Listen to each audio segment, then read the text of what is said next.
అయిపోయిందా?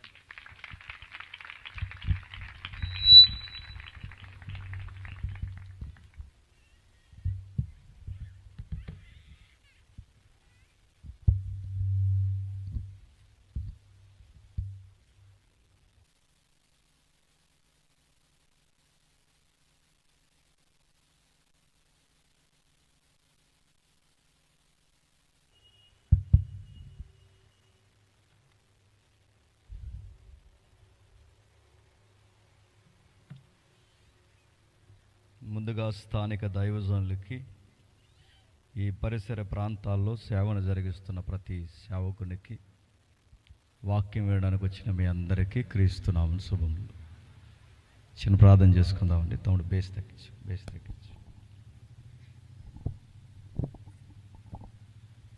ప్రార్థన.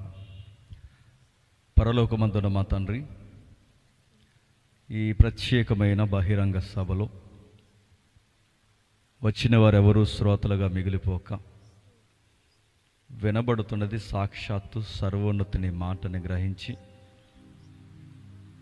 మాటలకు తగిన జీవితాన్ని తండ్రి అలవర్చుకొని,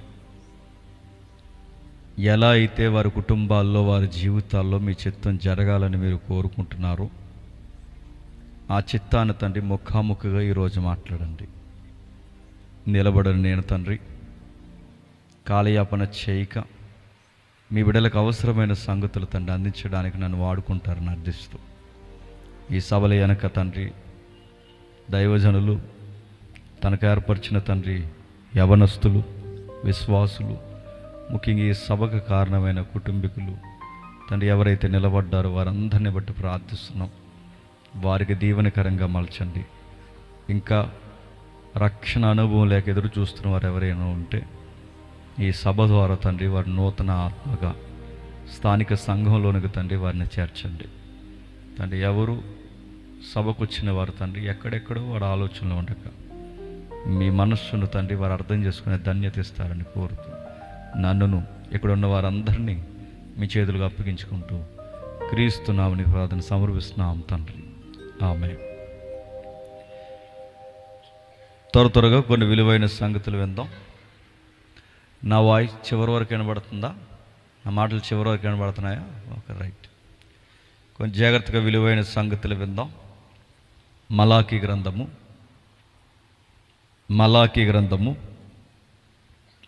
మొదటి అధ్యాయం. మలాకీ గ్రంథము మొదటి అధ్యాయం మొదటి 5 వచనాలు ఎవరైనా స్పష్టంగా చదవగలిగేవారు ఎవరైనా ఉంటే చదవండి. ఇశ్రాయేలును గూర్చి మలాకీ ద్వారా పలుకబడిన యెహోవా వాక్కు యెహోవా సెలవిచ్చినదేమనగా నేను మీ ఎడల ప్రేమ చూపియున్నాను. అయితే మీరు ఏ విషయమందు నీవు మా ఎడల ప్రేమ చూపుదువందురు. ఏసావు యాకోబునకు అన్నకాడ అయితే నేను యాకోబును ప్రేమించి తిని ఇది యెహోవా వాక్కు. ఏసావును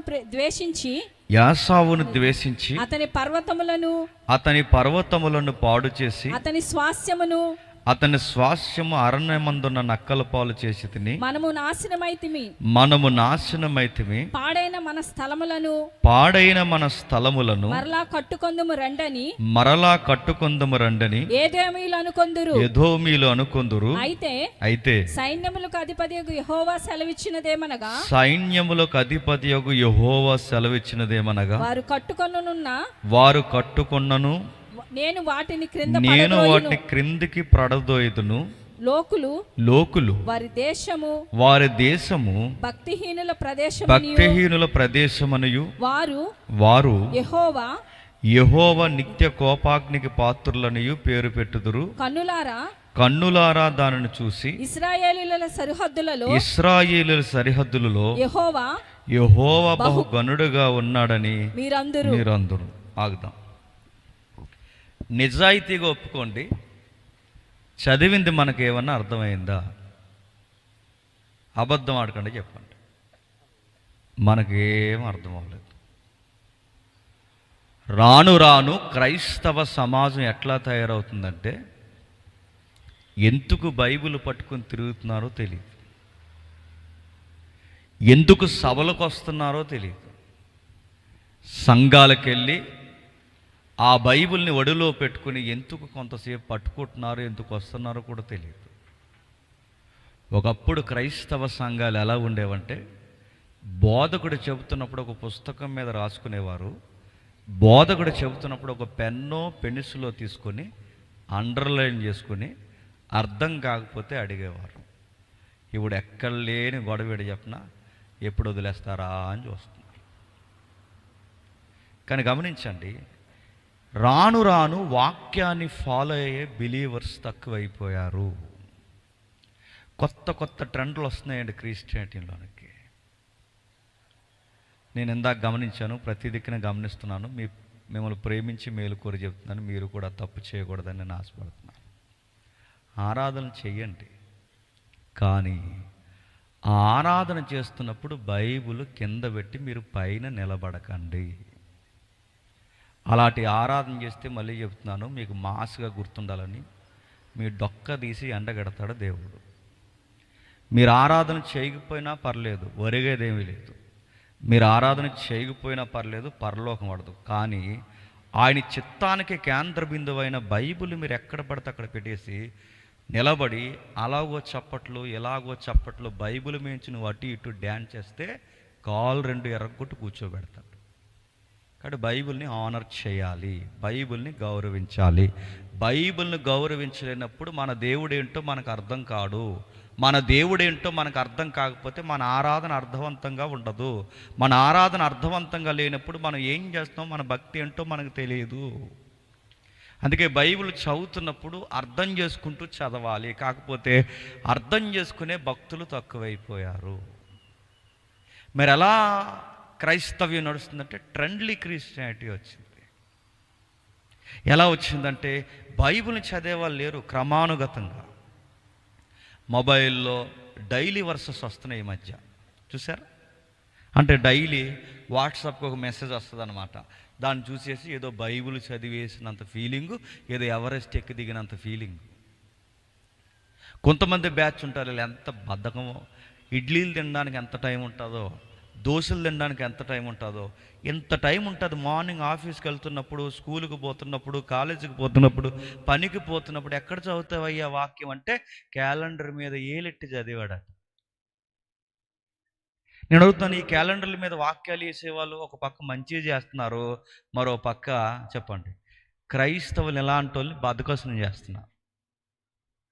క్యాలెండర్ల మీద వాక్యాలు చదవమంటే నేను చదవద్దంటలేదు, అంటే ఇంకా అది చదివేస్తే నువ్వు బైబిల్ చదివేసినట్టేనా? ఇక మరికొంతమంది ఎక్స్ట్రీమ్ క్రిస్టియన్స్ ఉన్నారు. ఎక్స్ట్రీమ్ అంటే అతివాదపు క్రైస్తవులు అన్నమాట.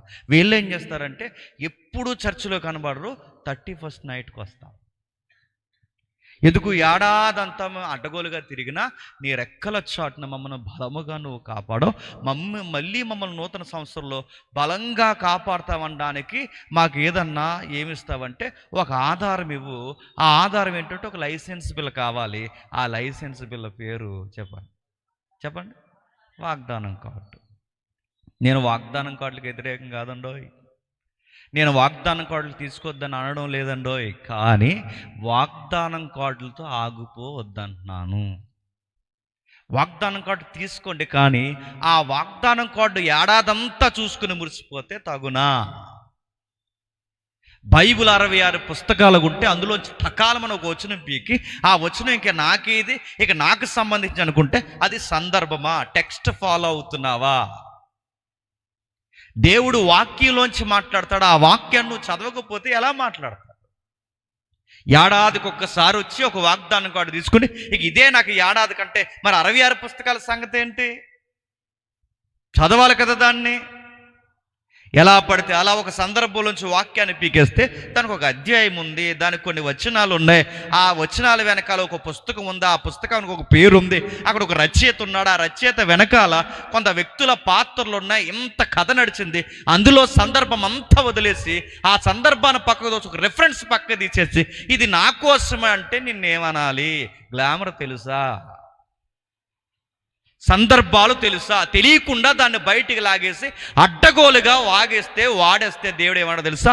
నా వాక్యాన్ని కలిపి చెరిపితే ఎగేసుకొస్తున్నాడు మీదకి, ఎగేసుకుని గుర్తుపెట్టుకో. నా వాక్యాన్ని ఒకటి కలిపినా తీసినా రాంగ్ ఇంటర్ప్రిటేషన్ ఎవరైనా ఇచ్చినా దాన్ని అడ్డగోలు అప్లోడ్ చేసినా నేను ఊరుకోను. ఈ గ్రంథంలో రాసిన పనిష్మెంట్లన్నీ మీదకి చెప్పండి రప్పిస్తాను. మనం అనుకుంటున్నాం దేవుని అనుకుంటున్నాం, కానీ దేవుడు ఏమన్నాడు? పనిష్మెంట్లు రయ్యా అని చెప్తున్నాడు. అంటే మరి ఇప్పుడు ఏం చేయాలి? దీన్ని ఏం చేయాలంటే అర్థం చేసుకుంటూ చదవాలి. నేను చాలా దిక్కుని చెప్పిందే మీకు చెప్తున్నా, ఒకసారి గమనించండి. ఇలాగే వాగ్దానం కార్డులకి సందర్భం లేకుండా కొంచెం ట్రిపుల్ తగ్గిస్తాడు. వాగ్దానం కార్డులు సందర్భం లేకుండా చదివితే పాస్టర్ గారు 31కి చాలా బిజీగా ఉంటారు కదండి. ఎందుకంటే ఎప్పుడు రాని భక్తులందరూ 31కి వస్తారు. పాస్టర్ గారు మరి ఇంకా వాళ్ళని ఏం అనలేడు, వచ్చారు, వాళ్ళకు కూడా ఏదో ఒకటి దీవెనిచ్చి పంపించాలి. అందులోనే ఆ రోజు బడాకానం ఉంటుంది. బడాకాన అంటే పెద్ద భోజనం, ప్రేమ విందు.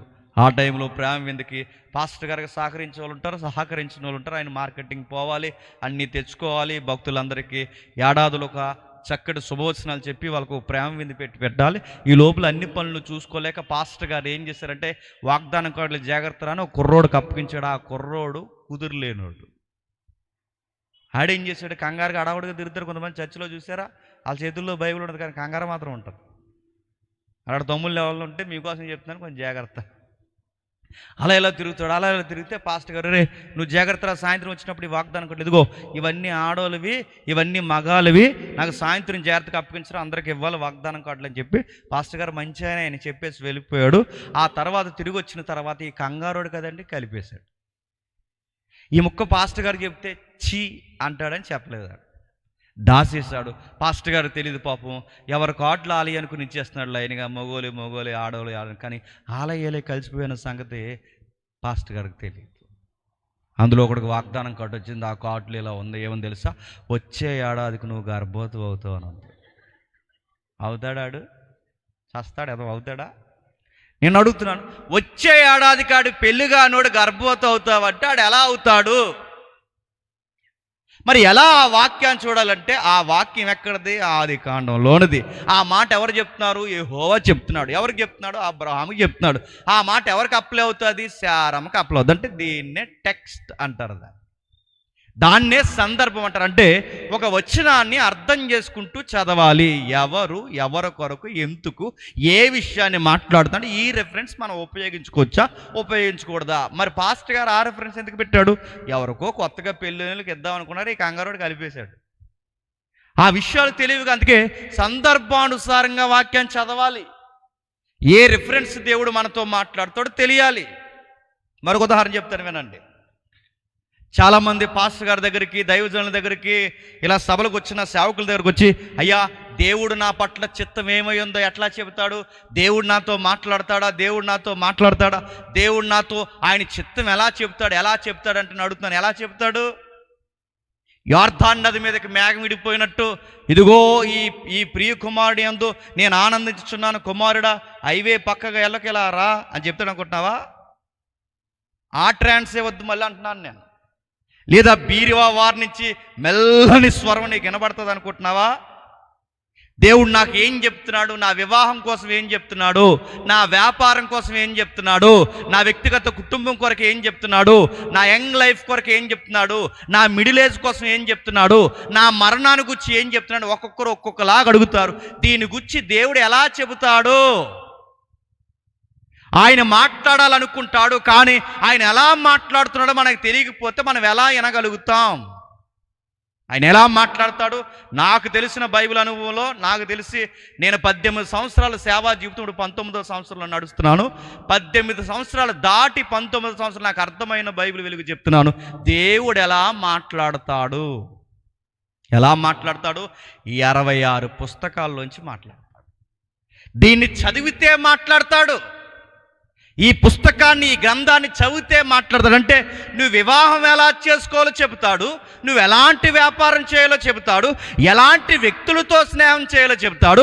నీ పుట్టుక గిట్టుక అన్నిటి కూర్చిన అనేక విషయాలు పొంకాలుగా వాక్యములో భద్రం చేసి ఉంచాడు. ఆ రికార్డ్స్ నువ్వు చదవాలి. దావీదు మహాభక్తుడు ఇలా అన్నాడుగా, నీ వాక్యము నా పాదాలకి దీపం. అంటే దాని అర్థం ఏంటి?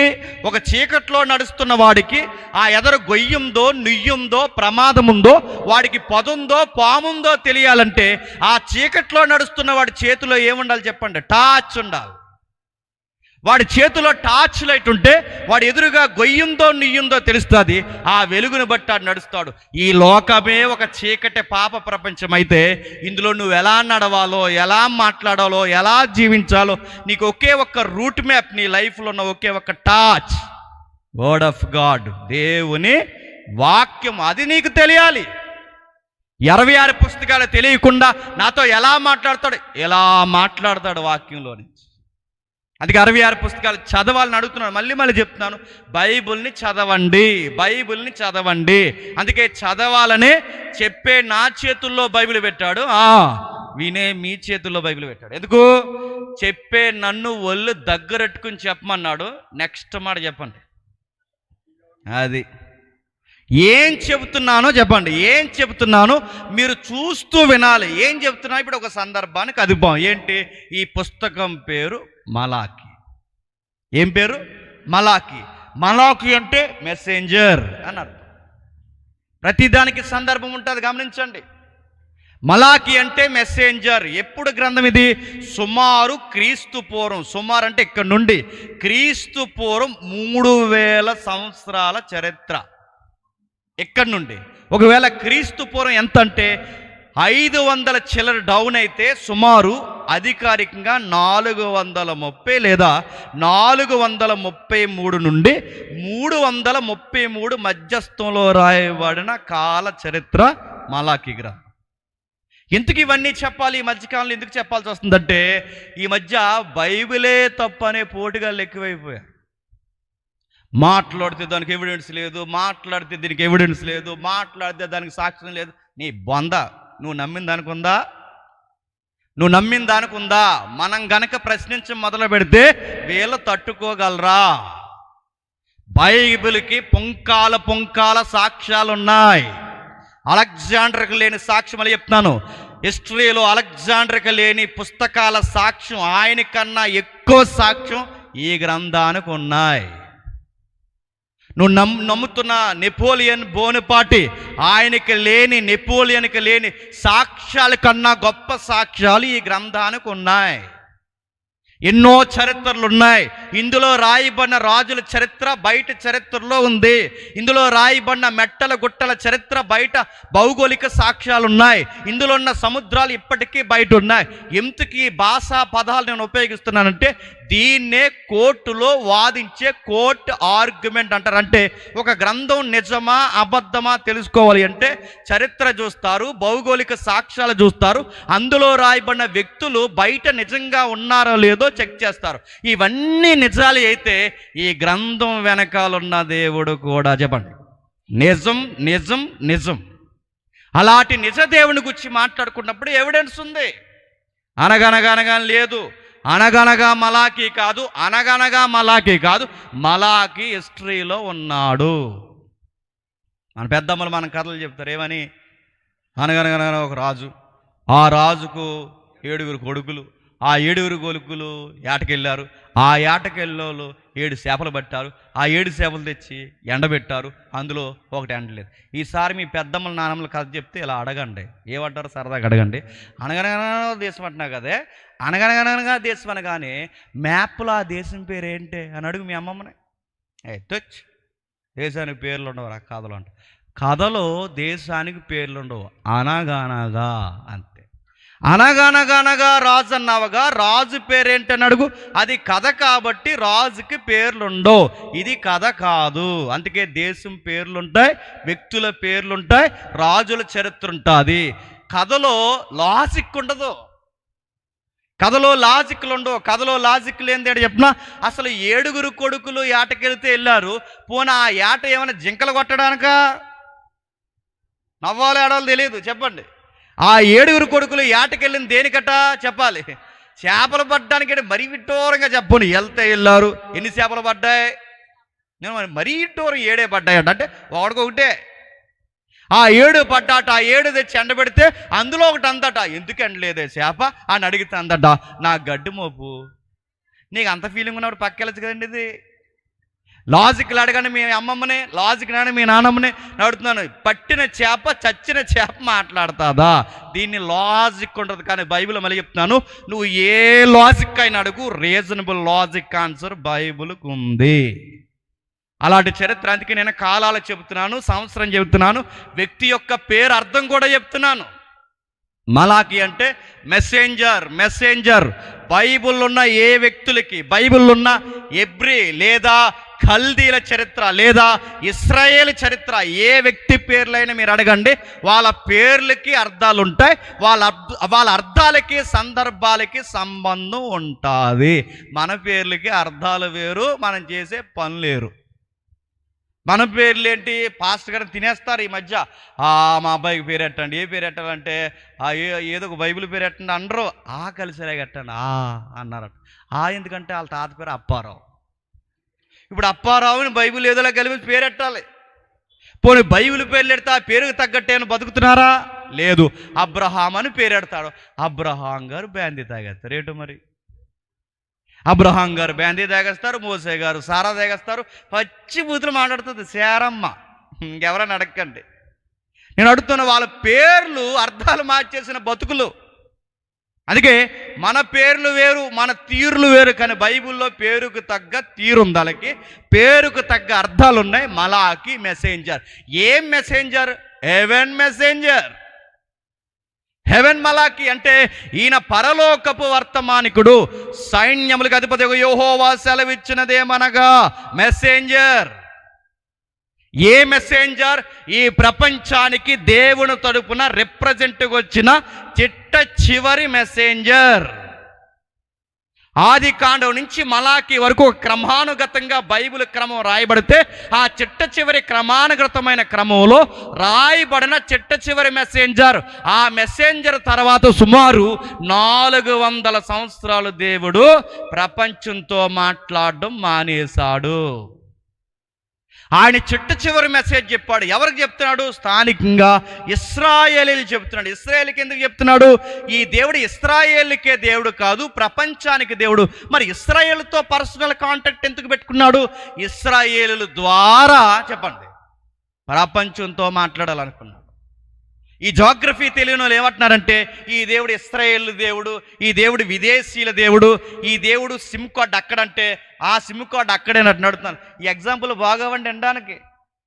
దేవుడు దేశానికో దేవుడు ఉంటాడా అంటే ఇప్పుడు అడుగుతున్నాను, మన దేశానికి మన దేవుడు సృష్టిస్తే మరి ఆ దేశాన్ని ఆ దేవుడు సృష్టి అంటే ప్రపంచాన్ని ఎంతమంది దేవుడు సృష్టించారు? సృష్టికర్తలు ఎంతమంది? నడుతున్నాడు. సృష్టికర్తలు ఎంతమంది ఉంటే ఎంతమంది సృష్టికర్తలు సృష్టించిన ఆ సృష్టికర్త ఎవరు? లాజిక్ ఉందా? గాలి మాటలు సమర్థించుకోవడానికి, ఏదోడు వంకబెట్టడానికి, సత్యమును అడ్డగించడానికి, స్వీకరించడానికి వాళ్ళ అహం అడ్డొచ్చి వాళ్ళు పెడుతున్న పనికి మాలిన ఉదాహరణలు. అందుకే ఇశ్రాయేల్ దేవుడు అని. ఎందుకంటే ప్రపంచమంతా ఆయనదే. ప్రపంచమంతా ఆయనది అయినప్పుడు సెంటర్లో, ప్రపంచానికి సెంటర్లో ఒక జాతిని ఎంపిక చేశాడు. ఎందుకంటే మీరు ప్రతినిధులు, మీ ద్వారా ఈ ప్రపంచంతో నేను చెప్పండి మాట్లాడాలనుకున్నానంటే ఆయన తరపున మాట్లాడడానికి, ఆయన పలుకులు వివరించడానికి ఒక మధ్యవర్తి కావాలి కదండి. ఆ మధ్యవర్తులే చెప్పండి ఇశ్రాయేల్. వీళ్ళ మధ్యలో నిలబడినంత మాత్రం హీరోలేం కాదు. అంటే వీళ్ళని మధ్యలో పెట్టుకున్నంత ప్రతినిధులు మాత్రమే. వాళ్ళకి చెప్తున్నారు, రే మధ్యలో నిలబడిన మీకే తిరమలేకపోతే ఇక మిగిలిన వారికి మీరు ఏం చెబుతారు అన్న కథ లేదా చరిత్ర ఇక రాయబడుతుంది. అదే రాస్తున్నాడు. ఇశ్రాయేలుని గురించి మలాకి ద్వారా పలకబడిన యెహోవా వాక్కు. యెహోవా సెలవిచ్చినదేమనగా, నేను మీ ఎడల ప్రేమ చూపి ఉన్నాను. మలాకి బ్రీఫ్ లైన్ మాట్లాడుకుంటే మలాకి గురించి ఒక మాటలో అసలు పుస్తకం ఏంటి, మలాకి చాలా చరిత్ర ఉంది, మలాకి అంతా మనం మాట్లాడుకోవద్దు. మలాకీని గురించి అవుట్లైన్స్, ఆ బుక్ యొక్క అవుట్లైన్స్ ఏంటని అడిగితే, మలాకీలో మొదటి అధ్యాయంలో దేవుని ప్రేమను సొంత ప్రజలు ప్రశ్నించారు. అదే అధ్యాయంలో దేవునికి నచ్చని నీచమైన అర్పణలు అర్పించారు. రెండవ అధ్యాయంకి వచ్చేసరికి ఈ మాట భయం వేస్తుంది, దేవుని యాజకులే లంచాలకి మరిగారు. రెండవ అధ్యాయం 10వ వచనంకి వచ్చేసరికి వివాహ వ్యవస్థని గండి కొట్టారు. అంటే వాళ్ళకి నచ్చినప్పుడు చేసుకుంటున్నారు, నచ్చినప్పుడు వదిలేస్తున్నారు. ఇక ఇష్టానుసారంగా వివాహ వ్యవస్థని కలగాబులకం చేసేశారు. చివరికి ఆ రెండో అధ్యాయం చివరికి వెళ్ళేసరికి దేవుడిని ఆయాస పెట్టారు. ఇంత ఆయాస పెట్టిన ఈ ప్రజలకి దేవుడు అన్నాడు, ప్రవక్త రాబోతున్నాడు, నీతి సూర్యుడు రాబోతున్నాడు, ఏలియా మళ్ళీ రాబోతున్నాడు, ఇక మీతో మాట్లాడడం అనవసరం అని ఇంకక్కడితో ఆ పుస్తకాన్ని చెప్పండి ముగించేస్తాను. ఇది మలాకీ గ్రంథం. అయితే ఇదంతా మనకొద్దు, కానీ ఆ చదువుకున్న 5 వచనాల సంగతి ఏంటో చూద్దాం. మాట్లాడుతున్నాడు, ఇశ్రాయేలుతో యెహోవా సెలవిచ్చినదేమనగా, నేను మీ ఎడల ప్రేమ చూపి ఉన్నాను, అయితే మీరు ఏ విషయమందు నీవు మా ఎడల ప్రేమ చూపిదవందురు, యాసావునకు అన్నకాడా, అయితే నేను యాకోబును ప్రేమించదని. ఏమంటున్నాడండి, బాగా వినండి. ఇశ్రాయేలుకి దేవుడు తనను తాను బయలుపరుచుకుంటూ ఏమన్నాడంటే, నేను మిమ్మల్ని ప్రేమిస్తున్నాను అన్నాడు. ఏమన్నాడు, బాగా వినాలి. నేను మిమ్మల్ని ప్రేమిస్తున్నాను, నేను మిమ్మల్ని ప్రేమిస్తున్నాను అన్నప్పుడు ఏమనాలండి? అవును ప్రభువా, మమ్మల్ని అరణ్యంలో ప్రేమించావు, ఎర్ర సముద్రం పాయలు చేసావు, యోర్దాను నదులు పాయలు చేసావు, మన్నాను కురిపించావు, పాలు తేనెలు ప్రవహించు కానాను భూభాగాన్ని తీసుకొచ్చావు, అసలు దిక్కులేని మాకు సొంత భూభాగాలు ఇచ్చి మాకు ఈరోజు ఉన్నతమైన జీవితాన్ని ఇచ్చావు. ఇప్పటికి ఈ చరిత్రకు వచ్చేసరికి అసలు ఇల్లే లేని మాకు సరంబీలేసుకునేంత ఇల్లు ఇచ్చావు, మాకు ఎంత సుఖమిచ్చావు, మాకు పంటలను దీవించావు, కడుపులు దీవించావు, కొడుకులను దీవించావు, ఇంత దీవించావు. అవును ప్రభువా, మమ్మల్ని దీవించావంటే బాగున్ను. అలా అనకండి, ఏమన్నా తెలుసా, ఏం ప్రేమించేసేవేటి అన్నారు. జనాలతో వచ్చిన గొడవ ఏంటి చెప్పనా, తినేసి మర్చిపోతారు. అది దేవుడితో అయినా అంతే, నీతోనైనా అంతే. అప్పుడప్పుడు గొడవల్లో మనం అంటాం, నా ఉప్పు తిని చెప్పండి, నా పప్పు తిని ఉప్పు తినరు, కానీ అదొక డైలాగ్. మీరు ఇదే డైలాగ్ని ఫారెన్లో చెప్పండి, యుఎస్ఏకి వెళ్ళి ఆడు నా సాల్ట్ తిన్నాడంటే, వాడిది సాల్ట్ తినడం ఏంటంటారా? అంటే అది మన ఎక్స్ప్రెషన్, మన ఇండియాలో మన ఎక్స్ప్రెషన్ ఏంటంటే, నా ఉప్పు తినంటే నా కష్టాన్ని తిన్నాడు, నా ఫలములు తిన్నాడు, నా నీడ కింద బతికాడు, నా మోచేతి నీళ్ళు తాగాడంటే ఇక్కడి నుంచి నీళ్ళేహారని కాదు, ఆడు నా కింద బతికాడు అని ఈ ఎక్స్ప్రెషన్ ఇస్తున్నప్పుడు, ఇంత తిన్నారా అని మనం బాధపడి చెప్తుంటే, అలా మన బాధను బయట పెడుతుంటే వాళ్ళు ఏమంటారు చెప్పండి? చూసారు లేపెద్ద, ఏం చూసేశారు? ఎప్పుడు గుర్తుపెట్టుకోండి, జనాలు తినేసి తిరగబడరండి. మన మీదకి బాగా తిరగబడేది ఎవరుంటారు చెప్పినా, మన దగ్గర తినేసినోడు తిరగబడతాడు. గుర్తుపెట్టుకోండి, మన దగ్గర అనుభవించిన వాడే మనకేమీ చేయలేదంటాడు. అక్కడి వరకు ఎందుకండి, అప్పు ఇచ్చేటప్పుడు ఎలా తిరుగుతాడు చూసారా? ఇంకా అప్పు మనకి ఇవ్వకూడదనుకున్న మనం కమిట్ అయిపోయేలాగా అడుగుతారు వాళ్ళు. మనం అలా కాదు, ఇలా కాదన్న, ఇక అందరిని అడుగుదాం అనుకున్నాను కానీ నాకు ఎవరిని అడగలేదు. నా తండ్రి సమానుడు నువ్వు, నా తల్లి సమానురాలు నువ్వు, నా బాధను అర్థం చేసుకున్నా నా చిన్నప్పటి నుంచి. మీరు కాకపోతే ఇంకెవరు వస్తారు? నా బాధ వచ్చినప్పుడు నా కళ్ళు మీ ఇంటికేసే చూసినాయి, అందుకే మీకు అప్పు అడగడానికి వచ్చినాను. కానీ ఇంక మన దాన వీర సూరకర్ణి ఈ చరిత్రలన్నీ మనకు గుర్తొచ్చి ఇంక అంత ఎవరిని ఇవ్వక, నాకు ఆ లోపల డబ్బులదే ఇచ్చే అని చెప్పి మన వైఫ్ తెచ్చిన వెంటనే ఇచ్చేసిన తర్వాత ఆడు గడువు పెట్టిన తేదీ అయిపోయిన తర్వాత డబ్బులు అడుగుతాడు. ఏమంటాడండి? ఎత్తాంలే అంటాడు. అది కాదురా, నా పరిస్థితిలోంచి ఇచ్చాను, ఇప్పుడు నాకు చాలా ముఖ్యమైనది అన్నా ఊరుదులు ఏమి వెళ్ళిపోవన్నా, ఉంటాం అన్నా. ఆ డైలాగులు అంటారు మనకి ఎలా ఉంటుందండి, ఒరే నీకు అవసరం ఉన్నప్పుడు నేను ఇచ్చాను రా, నీకు పని ఉందన్నప్పుడు నా పనులు ఆపుకుని ఇచ్చామంటే ఇస్తామన్నా, ఊరుదులేమి పోవన్నా. అది కాదురంటే ఆడి గట్టిగా అడగండి, ఆడు ఏమంటాడు చెప్పనా, పక్కోడి దగ్గరికి పోయాడు ఏమంటాడు చెప్పనా, పెద్ద ఇచ్చాడండి అప్పు 70 సార్లు అడుగుతున్నాడండి, అసలు ఇలాంటి పనికి మానడి దగ్గర తీసుకున్నందుకు నాది చెప్పండి. ఈ డైలాగులన్నీ విన్నప్పుడు మనకు ఒరే ఎంత అన్యాయంరా, చేసిన మేలుకి చెప్పండి చివరికి నాకే పేర్లు పెడుతున్నారు అన్నప్పుడు బాధపడతామే. అలాంటి బాధ చెప్పండి మనుషులే కాదు, దేవుడు కూడా బాధపడతాడు.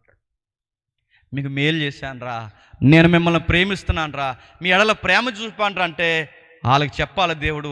అరణ్యాన్ని పాయలు చేశాను, ఎర్ర సముద్రం పాయలు చేశాను, ఆకాశాన్ని పాయలు చేశాను, బండలు పాయలు చేశాను, మీకు అడ్డొచ్చిన ప్రతి జనాంగాన్ని పాయలు చేసి ఎంత మిమ్మల్ని ప్రేమించానంటే బాగున్ను. వాళ్ళు ప్రశ్నిస్తున్నారు, ఏ విషయం ముందు మా ఎడలో ప్రేమించామంటే ఈ స్టోరీ అంతా చెప్తే బాగుండు. ఆయన చెప్పకుండా ఆయన అంటున్నాడు, మీ నాన్న ప్రేమించాను అన్నాడు. ఏంటట? మీకు అర్థమవునంటే ఉదాహరణ చెప్తాను వినండి. ప్రతి సంసారంలో గొడవలు ఉంటాయి. ఆ సంసారంలో గొడవలు ఉన్నప్పుడు అప్పుడప్పుడు భార్యకి భర్తకి గొడవ అయినప్పుడు ఆవిడ అడుగుతుంది, ఈ మధ్య నన్ను ప్రేమించడం చెప్పండి. మన ఇంకేం గుర్తురా, వీళ్ళకి ఏ గుర్తుతాయి. ఈ మధ్య నన్ను ప్రేమించడం మానేసావంటే, మా ఇంటికి వచ్చినప్పుడు ఎలా వచ్చావే, బక్కలా వచ్చావు, ఇప్పుడు ఎలా ఉన్నావు, డ్రమ్ములో ఉన్నావు, ఎంత ప్రేమించాను నిన్ను? అలా కాదంటే ఎలా ప్రేమించాను, నీకు ఎన్ని బట్టలు కొంటాను, నీకు ఎన్ని చేస్తాను, నీకు ఎంత చక్కగా చూస్తాను, ఎండకు పోకూడదని నేను ఎండలోకి పోయి కష్టపడతాను, నువ్వు ఇంటి దగ్గర ఉండాలని నేను కోరుకుంటే ఎంత నిన్ను ప్రేమించాను అని చెబితే బాగుంటుంది. ఆవిడ అడుగుతుంది, నువ్వు ఈ మధ్య నన్ను ప్రేమించడం మానేసావు, నువ్వు నన్ను ఏ విషయం ముందు ప్రేమించావు అని అడిగినప్పుడు అప్పుడు ఏం చెప్పాలి? నేను నిన్ను ఎలా ప్రేమించానని చెబితే బాగుంది. అలా చెప్పకుండా నేను వెంటనే నువ్వు నన్ను ఏ విషయం ముందు ప్రేమించాను మా వైఫ్ నన్ను అడిగినప్పుడు, మీ నాన్న ప్రేమించానంటే ఏమంటుంది చెప్పండి? నేను అడిగేదేంటి చెప్పండి, నువ్వు చెప్పేదేంటి? ఇక్కడ అదే జరుగుతుంది చూడండి. వాళ్ళు ఏమడుగుతున్నారు ఇశ్రాయేలు, నువ్వు ఏ విషయం ముందు మమ్మల్ని ప్రేమించావు అంటే దేవుడు ఏమన్నాడు? మీ నాన్న యాకోబుని ప్రేమించాను అన్నాడు. ఇప్పుడు కూడా గమనించండి, ఒక భార్య భర్తను అడిగినప్పుడు నువ్వు నన్ను ఏ విషయం ముందు ప్రేమించావు అన్నప్పుడు మీ అయ్యను ప్రేమించానంటే ఏమంటుంది? ప్రేమించుకోండి ఇద్దరు. వెళ్తున్నాను, నేను అడుగుతున్నాను, నేను నిన్ను ప్రేమించా అన్నప్పుడు ఏ విషయం అందు ప్రేమించా అన్నప్పుడు నేను సరిగ్గా చెప్పాలి సందర్భానుసారంగా. ఏమని? నేను నిన్ను ప్రేమించాను ఇలా ఇలా ఇలా అని చెప్పకుండా నీ నాన్న ప్రేమించానంటే అర్థం ఉందా? మన గొడవకు అర్థం లేదేమో కానీ చెప్పండి, దేవుడు చాలా అర్థవంతంగా చెబుతున్నాడు. మళ్ళీ చెప్తున్నాను, యాసావుని ద్వేషించాడట చెప్పండి, యాకోబును ప్రేమించాడు. ఇప్పుడు కొంచెం ద్వందార్థం, కొంచెం ఏతుబద్ధం, కొంచెం ఏతువాది ప్రశ్న ఉంది అక్కడ. ప్రశ్న ఏంటంటే, అంటే ఈ దేవుడే ఎవరిని ప్రేమించాలో డిసైడ్ అయిపోయి ఈయనే కొంతమందిని ప్రేమించేసి ఈయనే కొంతమందిని ద్వేషించేస్తే ఆయన దేవుడు అవుతాడా? అంటే యాకోబును ప్రేమించాడు ఈయన ఇష్టం, యాసావును ద్వేషించాడు ఈయన ఇష్టం. అంటే మీ ఇష్టం వచ్చినట్టు ఎవరిని వాళ్ళనే ప్రేమించేస్తే నేను అడుగుతాను, ఇంక సువార్తలు దేనికి? ఆల్రెడీ సొసైటీలో కొంతమందిని ఆయన ఇష్టపడిపోయినప్పుడు ఇక యాసావు లాంటి వారికి సువార్త అవసరమా? మీరు ఆల్రెడీ యాకోబుని ఇష్టపడిపోయినప్పుడు మరి యాసావు గొడవ ఎందుకు? అలాంటి వాడిని ఎందుకు పుట్టించినట్టు? అంటే మీరే ద్వేషించేస్తారు, మీరే ప్రేమించేస్తారని అడిగితే బైబిల్ ఏమో చెప్తున్నా, అట్లా అనరాదు అంతే. అంటే అడగకూడదా? అడగకూడదని కాదు, అర్థం కాకుండా అలా అనకూడదు. ఎక్కడుంది ఈ మాట? ఇలానే ఉంచండి, మీకు కొంచెంసేపు ఏమర్థమవుతుంది నేను గ్యారంటీ చెప్తున్నాను. కొంతసేపు మీకు ఏం అర్థమవుతుందో అర్థమైనా అర్థం అవ్వకపోయినా అర్థమైనట్టే చూడండి. నాకు మీరు క్వశ్చన్ మార్క్ కడితే బండి ముందుకెళ్ళదు. అర్థమైనా అర్థం అవునట్టే, నా అర్థం అవ్వకపోయినా అర్థమైనట్టే నా వైపు చూడండి, గ్యారంటీ ఇస్తున్నాను. ఒక 20-30 నిమిషాల తర్వాత మొత్తం అర్థం అవుతుంది. వెళ్దాం ఒకసారి రోమిలికి రాసిన పత్రిక రండి. రోమిలికి రాసిన పత్రిక 9వ అధ్యాయం, రోమిలికి రాసిన పత్రిక 9వ అధ్యాయం 12-13 వచనాలు కంటిన్యూ ఉన్నాయి చూడండి. ఏర్పాటును అనుసరించిన దేవుని సంకల్పము, అక్కడ ఆ పదాలు ఎలా ఉన్నాయి చూడండి. క్రియల మూలముగా కాక పిలిచిన వాళ్ళ మూలముగానే నిలకడగా ఉండి నిమిత్తము పిల్లలు ఇంకా పుట్టి మేలైనను కీడైనను చేయకముందే పెద్దవాడు చిన్నవానికి దాసుడగును అని ఆమెతో చెప్పబడెను. ఇందును గూర్చి నేను యాకోబును ప్రేమించితిని, యాసావుని ద్వేషించితిని. బాగా వినండి, ఇక్కడ ఏమంటాడు చూడండి. పిల్లలు ఇంకా పుట్టలేదట, ఆ పుట్టకుండా వాళ్ళు మేలుకిడులు ఏమీ చేయలేదట, వాళ్ళ పుణ్యకార్యాలు నీచ కార్యాలు ఏమీ చేయకముందే, పిల్లలు ఇంకా పుట్టకముందే, గర్భం నుంచి బయటికి రాకముందే నాకు చిన్నోడు ఇష్టం చెప్పండి, పెద్దోడు కష్టమని చెప్పేసాడు. అదేంటండి? వాళ్ళు పుట్టిన తర్వాత మంచి చేసేవాడు మంచోడు అవుతాడు, చెడు చేసేవాడు చెడ్డోడు అవుతాడు. అప్పుడు కదండి ఇష్టపడాలి. ఇంకా మంచి చెడులు ఏమీ చేయకుండానే పెద్దోడు నచ్చలేదట, ఎవరు నచ్చేశారట? చిన్నోడు నచ్చట. అది ఎట్లా కుదురుద్ది? దాన్ని సరైన లాజిక్ అంటారా అని పౌలు గారిని అడిగితే అని రాయబడి ఉన్నదంటే ఆ పౌలు గారు ఏమంటారు చూడండి, దేవుని యందు అన్యాయము కలదా, అట్లా అనరాదు, మూదు పగలగొడతా అన్నాడు. ఏమన్నాడు? దేవుని యందు అన్యాయము కలదా, అన్యాయము కలదా? అలాంటి క్వశ్చన్స్ చెయ్యొచ్చా? మరి ఏంటి సార్ పౌలు గారు ఆన్సర్ ఏంటంటే ఆ కిందికి వెళ్ళేసరికి అంటాడు, సృష్టికర్త కొండలు చేసేవాడైతే, కొండ చేయబడిన మనిషి అయితే, సృష్టింపబడిన కొండ నేను ఎందుకే ఇలా చేయబడ్డానని సృష్టించిన వాడిని ప్రశ్నించొచ్చా అని మన నోరు ముంచేసిన ఒక ఉదాహరణ చెప్పాడు అక్కడ. అంటే ప్రశ్నించకూడదా అని అడుగుతున్నాను. ప్రశ్నించవచ్చు. ఈ దేవుడిలో ఉన్న గొప్పతనం ఏంటి చెప్పనా? ఈ దేవుడు ప్రశ్నించమని కోరుకుంటాడు. లాజిక్లు అడగొద్దని అడగడు, కాకపోతే అర్థం పర్థం లేకుండా మాట్లాడొద్దంటాడు. అర్థవంతంగా ప్రశ్నించే ప్రతి ఒక్కరితో ఈ దేవుడు మాట్లాడతాడు. బైబిల్ ఇలా ఉంది, ఏతు అడుగు ప్రతి వానికి చెప్పండి సమాధానం చెప్పమని బైబిల్లో ఉంది. ఏదు అంటే కారణాలు అడిగేవాడు, లాజిక్లు అడిగేవాడు ఎవడున్నా దానికి సమాధానం చెప్పమని పేతురు గారే చెప్పారు.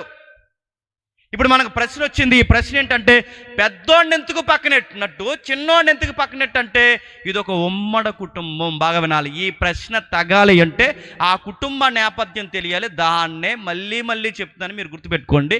సందర్భాలు అంటారు వాటిని. ఏంటి సందర్భాలు? సందర్భంలోంచి వాక్యం చదవాలి. ఇప్పుడు మనం ఒక సందర్భం తీసుకున్నాం. ఆ సందర్భం ఏంటి? మలాకీ గ్రంథం 1వ అధ్యాయం 1 5 వచనాలు తీసుకున్నాం. దాన్ని ఒక పేరా అంటారు, దాన్ని ఒక సందర్భం అంటారు. ఆ సందర్భాన్ని అర్థం చేసుకోవడానికే మిగిలిన సందర్భాలు ధ్యానించాలి. దీన్ని రైట్ టీచింగ్ అంటారు. దీన్ని ఇక్కడ ఒక వచ్చును, అక్కడ ఒక వచ్చును, అక్కడ ఒక వచ్చును, అక్కడి నుంచి ఇక్కడికి, ఎక్కడి నుంచి అక్కడికి ఇలా లాంగ్ జంపులు చేస్తే దాన్ని సిస్టమేటిక్ థియాలజీ అనరు, దాన్ని సిస్టమేటిక్ ప్రీచింగ్ అనరు. అలా వింటే నేను వాళ్ళకి చెప్తున్నాను, కలగూర వంటకం అవుద్ది. టెక్స్ట్ వివరించాలి, అధ్యాయం వివరించాలి, ఆ పుస్తకం ఏంటో చెప్పాలి. దీన్నే సరి అయిన బోధన విధానం అంటారు. ఎప్పుడైనా ఎవరు ప్రసంగమైన మీరు వింటున్నప్పుడు ఆ వ్యక్తి ఎలా చెబుతున్నాడో ఈ కొలత పెట్టండి, మీకు ఇట్టే తెలిసిపోతాడు. ఆ టెక్స్ట్ ఎలా ఉందో కొలవండి. అక్కడి నుంచి ఇక్కడికి ఎందుకు దూకుతున్నాడు, ఎక్కడి నుంచి అక్కడికి ఎందుకు దూకుతున్నాడు, అసలు మలాకీలో వచ్చినాడు రోమాకి ఎందుకు వచ్చాడు, రోమాలో వచ్చి మళ్ళీ ఆదికాండానికి ఎందుకు వెళ్తున్నాడు, ఈ సందర్భాలు వివరించకుండా మళ్ళీ ఇక్కడి నుంచి ఇంకొక జంప్ ఎందుకు చేశాడని మీరు అడక్కే. ఈ మధ్యకాలంలో అదో ఓకదమ్ముడు ప్రసంగాలు ఎక్కువైపోయినాయి, చూసారా? ఎందుకు వెళ్తారో తెలియదు. ఈ మధ్య నేను ఇలా విమర్శ చేస్తున్నాను కాదు, కానీ ఎంతో కొంత మార్చుకుంటారేమో అని ఆశతో అంటున్నాను. మనం తిట్టుకున్న పర్లేదు, కొంచెం పందం మార్చుకుంటే చాలు. ఎందుకు చెప్పినా ఈ మధ్యకాలంలో ప్రసంగాలు మానేస్తారు. ఏం చెప్తున్నారు? సోది సోది సోది అంతా చెప్తున్నారు. ఆ సోది ఏం చెప్తారు? ఇదిగో మా ఇంట్లో మూడో అమ్మాయి ఏం చేసింది, మీ మూడో అమ్మాయి ఏం చేస్తే మాకు ప్రసంగంలో ఎందుకు అడుగుతున్నారా? అడగరు. మనకేం కాదు, మన దొరద సేవలు మనకి. పాస్టర్ గారి ఇంట్లో ఏం జరుగుతుంది, చిన్న అమ్మాయి ఎలా ఉంటుంది మీతో, పెద్ద అమ్మాయి ఎలా ఉంటుంది మీతో, పాస్టర్ గారికి మీకు మ్యాచింగ్ జరిగినప్పుడు పాస్టర్ అమ్మగారు ముందు చూసారా, పాస్టర్ గారు నేను అడుగుతున్నా, ఈ సెట్ అంత అవసరం అండి? ఇలాంటి వినేవాళ్ళు ఎక్కువైపోయారు. అందుకే ఇలాంటి వినేవాళ్ళు ఉన్నారు కనుక సిగ్గులేని ప్రసంగాలు అని చెప్తున్నా. నేను లండన్ వెళ్తున్నప్పుడు ఏం జరిగిందంటే, ఏం జరిగింది? రెక్కూడిపోయింది విమానానికి. ఏం జరిగింది? అవన్నీ మనకెందుకో మళ్ళీ చెప్తున్నాను నేను. ఇలాంటి సోది ఉదాహరణలు ఎవరైనా చెబుతున్నాడంటే స్టఫ్ లేనోడు, మళ్ళీ చెప్తున్నాను, ప్రసంగం మీద పట్టు లేనోడు. అలాంటివి వినొద్దు. మీ విలువైన సమయాన్ని వాళ్ళ వ్యక్తిగత జీవితాల సోదు మనం వినొద్దు. సాక్ష్యాలు చెప్తున్నారు, మంచి సాక్ష్యాలు చెప్పండి, కాదంటలేదు. దేవుడు నన్ను కడిగాడు, పాపునైనా నన్ను మార్చాడు, తాగుబోతుని తిరిగిపోతునైనా నన్ను మార్చాడు. సాక్ష్యాలు ఇలా ఉంటే వినేవాడికి బాగుంటాయి, కానీ సాక్ష్యాలు అలా లేవు. మా ఇంట్లో ఎలకలు ఎక్కువైపోయినాయి. ఆ ఎలకలు ఎక్కువైపోయినప్పుడు దేవా ఈ ఎలకలు ఎలా పోవాలని ప్రార్థించినప్పుడు దేవుడు 3 పిల్లులు పంపాడు. ఇది ఒక సాక్ష్యమా? ఇదొక సాక్ష్యమా? పిల్లుల కోసం ఒక సాక్ష్యమా? నడుతున్నారు. ఇలాంటివి చెప్తున్నారు. నేను నాసిరకం మాటలన్నీ చెప్పడం బయట వాళ్ళు నవ్వుతున్నారు. మన బైబిల్లో ఎలాంటి మాటలున్నాయి, ఎంత చరిత్ర ఉంది, ఎంత రాజరికం ఉంది, ఈ దేవుడికి వచ్చిన ఔన్నత్యం ఎంత గొప్పగా ఉంది, అదంతా వివరించకుండా ఎలకల కోసం మాకెందుకు, పిల్లుల కోసం మాకెందుకు, మీ ఇంట్లో కూతురు పట్టి పాడెత్తే మాకెందుకు, నేను అడుగుతున్నాను, వాక్యం తెలియదు. అందుకే సందర్భం ఇప్పుడు మనకు ప్రశ్న వచ్చింది, ఏంటి పెద్దోడిని పక్కన పెట్టడం ఏంటి, చిన్నోడిని ముందుకు తీసుకురావడం ఏంటి? ఈ నేపథ్యం అంతా మనకెందుకు? ఇది కుటుంబ నేపథ్యం. ఈ కుటుంబాన్ని గురించి మనకెందుకు? మన కుటుంబాలు ఎలా ఉండాలో మనకు తెలియాలి అంటే చెప్పండి, ఈ కుటుంబాల గొడవ ఏంటో తెలుసుకుంటామనే చెప్పాలి. ఎక్కడ కుటుంబ నేపథ్యాలు రాశాడు. అర్థమవుతుందని అనుకుంటున్నాను. ముఖ్యాంశాలు మరోసారి అర్థమవుతుందా? అర్థమవుతుంది అనుకుంటున్నాను. ఇప్పుడు వెళదాం. ఏంటి వీళ్ళ కుటుంబం గొడవ ఏంటి? టూకీగా ఒక బ్రీఫ్ హిస్టరీ చెప్తాను, జాగ్రత్తగా వినండి. ఏంటి వీళ్ళ కుటుంబం అంటే, వీళ్ళదొక ఉమ్మడి కుటుంబం. ఉమ్మడిగా ఉంటారు. ఆ ఉమ్మడి కుటుంబం ఎందుకంటే ఈ ఇశ్రాయేలుకి ఉమ్మడిగా బతకడం ఇష్టం. వీళ్ళకి ఈ ఉమ్మడి కుటుంబాల్లో ఇలా బతుకుతూ ఉండగా అబ్రహాం గారు తర్వాత ఇస్సాకుకి చెప్పండి ట్విన్స్. మన సందర్భానికి కావాల్సింది యాసావు, యాకోబు. వీళ్ళిద్దరూ పుట్టారు. ఈ పుట్టిన తర్వాత వాళ్ళ నేపథ్యం అక్కడ రాస్తున్నాడు. ఉమ్మడి కుటుంబం మొక్క చెక్కలైంది. ఎందుకైందో చెప్పిన, ఇంటికి తలకాయలు ఎవరైతున్నారో కొంచెం జాగ్రత్తగా వినండి. పెద్దోళ్ళు ఎవరైతున్నారో, వయసు మళ్ళీ ఎవరైతున్నారో, ముఖ్యంగా భార్య భర్తలు జాగ్రత్తగా వినండి. ఎందుకు ఆ కుటుంబం మొక్క చెక్కలు అయిపోయిందో చెప్పిన, ఈ తల్లిదండ్రులైన ఈ తలకాయలు తినంగా ఉండకే ఎంత ప్రాబ్లం వచ్చింది ఇశ్రాయేలు సమాజానికి. మీరు నమ్ముతారో లేదో, తల్లిదండ్రులు చాలామంది పిల్లలను అంటారు కానీ వాళ్ళని ఎలా గైడ్ చేయాలో తెలియదు. మనం అనుకుంటున్నాం పెంచేస్తున్నాం ఆ పిల్లలు. అంటే పెంచేయడం అంటే బట్టలు కొనడమా, పెంచేయడం అంటే డ్రైవర్స్ కొనడమా, పెంచేయడం అంటే స్కూల్లో జాయిన్ చేయడమా, పెంచేయడం అంటే ఏంటి ఆడుకునేటప్పుడు బయటకు వదలడమా? పెంచడం అంటే ఏంటి? నైతికత నేర్పించడం. ఎథిక్స్ అన్నారు వాటిని, మోరల్స్ అన్నారు వాటిని. ఆ మోరల్స్ వాళ్ళకి నేర్పించడం. ఎక్కడ మోరల్స్? రచ్చబండలో చూసి కాదు నేర్పించాల్సింది. ఎక్కడ మోరల్స్? టీవీ సెట్లలో చూసేవి కాదు, యూట్యూబ్లో చూసేవి కాదు. ఎక్కడ మోరల్స్ నేర్పించాలి? దైవికమైన నైతిక విలువలు నేర్పించాలి. అక్కడ అన్ఫిట్ అయింది ఆ ఫ్యామిలీ. మళ్ళీ చెప్తున్నాను, అక్కడ అన్ఫిట్, అక్కడ ఫెయిల్యూర్ అయింది ఆ ఫ్యామిలీ. ఏ ఫ్యామిలీ? ఇస్సాకు గారు ఫ్యామిలీ. ఏం జరిగింది ఒక్కసారి దర్యాప్తు మొదలెడదాం రండి. త్వరగా చూద్దాం ఒకసారి. ఆది కాండము 25వ అధ్యాయం, ఆది కాండం 25వ అధ్యాయం 27వ వచనం. చాలా జాగ్రత్తగా చదవండి. ఆది కాండం 25వ అధ్యాయం 27వ వచనం. ఆ చిన్నవారు ఎదిగినప్పుడు యాసావు యాటాడుటయందు నేర్పరియై అరణ్యవాసిగా ఉండెను. యాకోబు సాధువై గుడారములలో నివసించుచుండెను. ఆగుదాం, ఏం చెప్తున్నాడు చూడండి. ఆ చిన్నవారు ఎదిగినప్పుడు అంటే వీళ్ళు ట్విన్స్ అన్నమాట, పుట్టేశారు. వాళ్ళు పుట్టిన తర్వాత వాళ్ళ కోరికలు ఏంటో, వాళ్ళ వ్యక్తిత్వాలు ఏంటో, వాళ్ళ యాటిట్యూడ్ మొత్తం రాస్తున్నాడు చూడండి. వాళ్ళ ప్రవర్తన రాయడమే కాదు, వాళ్ళ లైఫ్లో టేస్ట్లు, డిజైర్లు ఏంటో చెప్తున్నాడు. యాసావు యాటగాడు అరణ్యవాసి, యాకోబు సాధువు గుడారవాసి. అంటే ఇద్దరు లైఫ్ స్టైల్ చెప్పేసారు. అంటే ఒక్క వచనంలో వాళ్ళిద్దరు లైఫ్ స్టైల్ ఉన్నాయి. ఏంటి? పెద్దోడు హంటర్, ఏటాడతాడు. ఏం ఏటాడతాడు? ఇంటికి కావలసిన ఎరల్ని కొట్టి తెస్తాడు. ఇంటికి కావలసిన తిను కార్యక్రమాన్ని, మాంసాన్ని, దుప్పుల్ని, జింకల్ని కొట్టి ఇంటికి తెస్తాడు. ఇప్పుడు చెప్పండి, ఈ టెక్స్ట్ చదువుతుంటే మనకి ఏమర్థం అవుతుందండి? కాస్త ఇంటికి గుప్పిడి మెతుకులు పెట్టేవాడు ఎవరండి? చెప్పాలి, చిన్నోడా పెద్దోడా? మరో మాట చెప్పండి, ఇంటికి కాస్తంత ఉపయోగపడే పనులు చేసేది ఎవరు చెప్పండి? పెద్దోడే పనికొచ్చేలా ఉన్నాడు. పనికొచ్చేవాడిని దేవుడు అన్నాడు, ఈయన నాకు పనికిరాడు అన్నాడు. పనికి రాకుండా ఇంట్లో అమ్మ చుట్టూ తిరిగేవాడినేమో చెప్పండి. అదేంటండి? ఇంకా విచిత్రంగా ఉంది చూడండి. ఆ పెద్దోడు అరణ్యవాసి అంటే ఆడు అరణ్యానికి వెళ్తాడు. అబ్బాయికి ఫీల్డ్ నాలెడ్జ్ ఉందంట.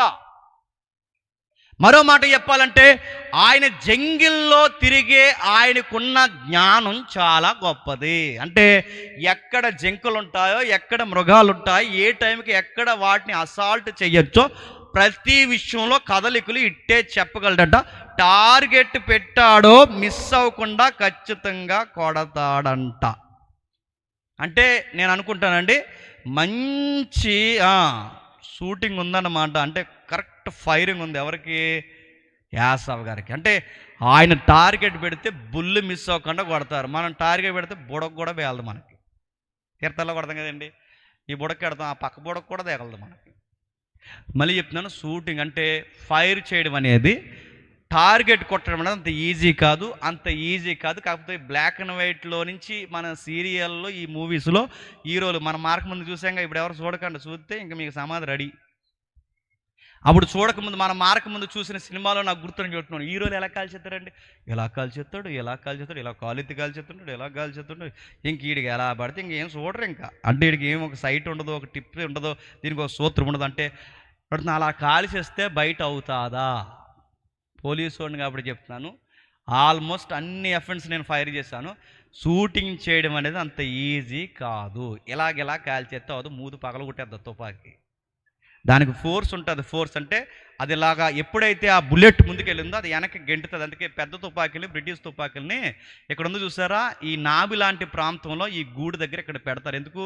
అది ఇలా గంటకూడదు, దాన్ని బాడీతో అదిమి పెట్టి దాన్ని బొగ్గతో పెట్టుకుని దానికి బ్యాక్ సైడ్ అప్పరేజర్ నుంచి ఫోర్స్ టిప్ మీదుగా టార్గెట్ని చూస్తే ఆ బ్రీతింగ్ బిగించి నిమిషాల వ్యవధిలో దాన్ని బ్రీతింగ్ బిగించి కొడితేనే టార్గెట్ పడుతుంది. కానీ ఇలా కాల్చేస్తారు, ఇలా కాల్చేస్తారు. అలా జరగదు. బయట చాలా నిపుణత ఉండాలి, చాలా నిపుణత ఉండాలి. నేను అనుకుంటానండి, ఈ అబ్బాయి ఇండియాలో లేడు కానీ ఇప్పుడుండుంటాయి, లేదా ఇప్పుడుండుంటాయి ఎక్కడున్నా, ఈ అబ్బాయి యాసవ్ ఇప్పుడు లేడు కానీ ఒలింపిక్స్కి వస్తే ఖచ్చితంగా స్వర్ణ పథకాలన్నీ ఎవరికి వాళ్ళు చెప్పండి, గట్టి కొడతాడు. స్వర్ణ పథకాలు ఖచ్చితంగా కొడతాడు. అంత మంచి షూటర్ ఆయన, అలాంటి హంటర్ ఆయన, అలాంటి ఆయన దేవుడు అన్నట్టు ఈయన నాకు పనికిరాడు అన్నాడు. మరి చిన్నోడు ఏం చేస్తాడు? ఏం చేయడు. అక్కడ రాశాడు చూడండి, సాధువై, చెప్పండి, గుడారాలో సాధువు అంటే, సాధువు అని కానీ మీరు ఎక్కడో వేసుకుంటారు కదా నిలువు టైంలో, అలా ఫీల్ అవ్వకండి. సాధువు అని మీరు ఎక్కడికి, సాధువు అంటే కొంచెం వీక్గా ఉంటాడని, అంటే కొంచెం నెమ్మదిగా ఉంటాడు. ఒక మాటలో చెప్పాలంటే డల్ స్టూడెంట్. ఎవరు చెప్పండి? యాకోబు గారు. స్లోగా, డల్గా ఏదని చెప్పామనుకోండి, ఆ చెప్పేసరికి ఆడు చెప్పి కన్నా ఆ పని మనం చేసేసుకోవడం మంచిది అన్నట్టు ఉంటాడంట.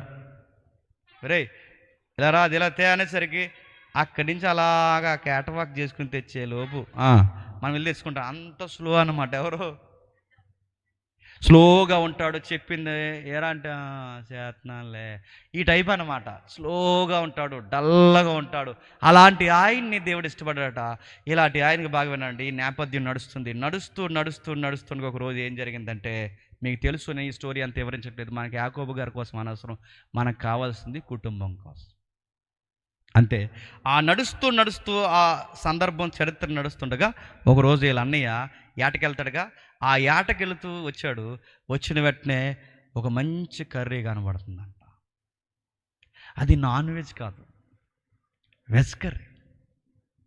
వెజ్ కర్రీని అడుగుతున్నాను, అరే ఒక వెజ్ కర్రీని అంత ఫ్లేవర్ ఎలా వండగలిగారంటే, ఆ చిట్కాల అబ్బాయికి ఎవరు నేర్పించుంటారు చెప్పండి? వాళ్ళ అమ్మ. ఎవరు చెప్పండి? వాళ్ళ అమ్మగారు కూరలు వండడంలో దిట్ట. వాళ్ళ అమ్మగారుల కూరలు ఎరగకూడదు, మరి ఏం మసాలాలు వాడి తెలియదు కానీ రేపకమ్మ మొత్తం మీద ఆవిడ వండితే అద్దరగొట్టేదట.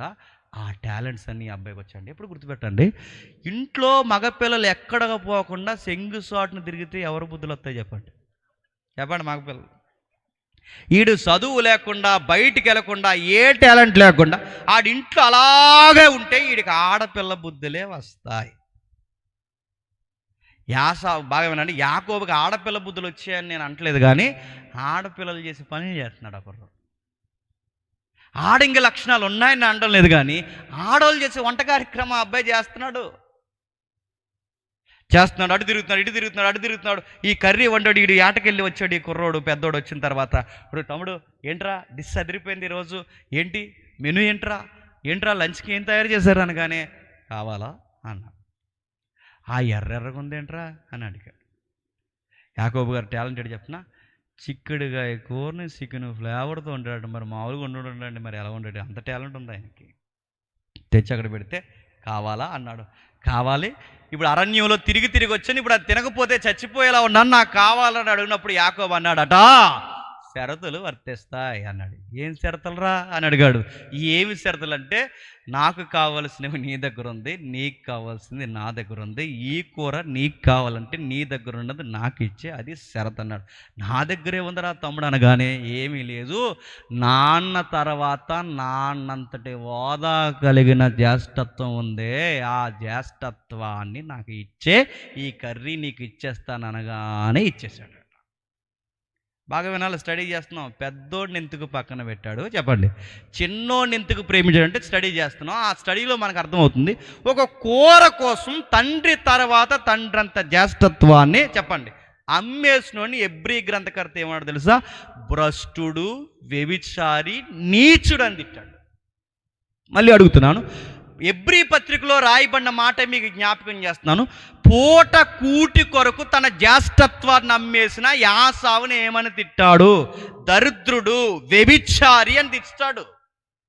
మళ్ళీ అడుగుతున్నాను, యాసావునే కాదు, నీకొక జీవితాన్ని, నీకొక చక్కటి జ్ఞానాన్ని, నీకంటూ ఒక చదువుని, నీకంటూ ఒక కుటుంబాన్ని, నీకంటూ ఒక ఉన్నతమైన గౌరవాన్ని ఇస్తే, ఆ గౌరవాన్ని పట్టుకెళ్ళి ప్రతి దానికి అమ్మేస్తే నిన్ను కూడా ఏమంటాడు?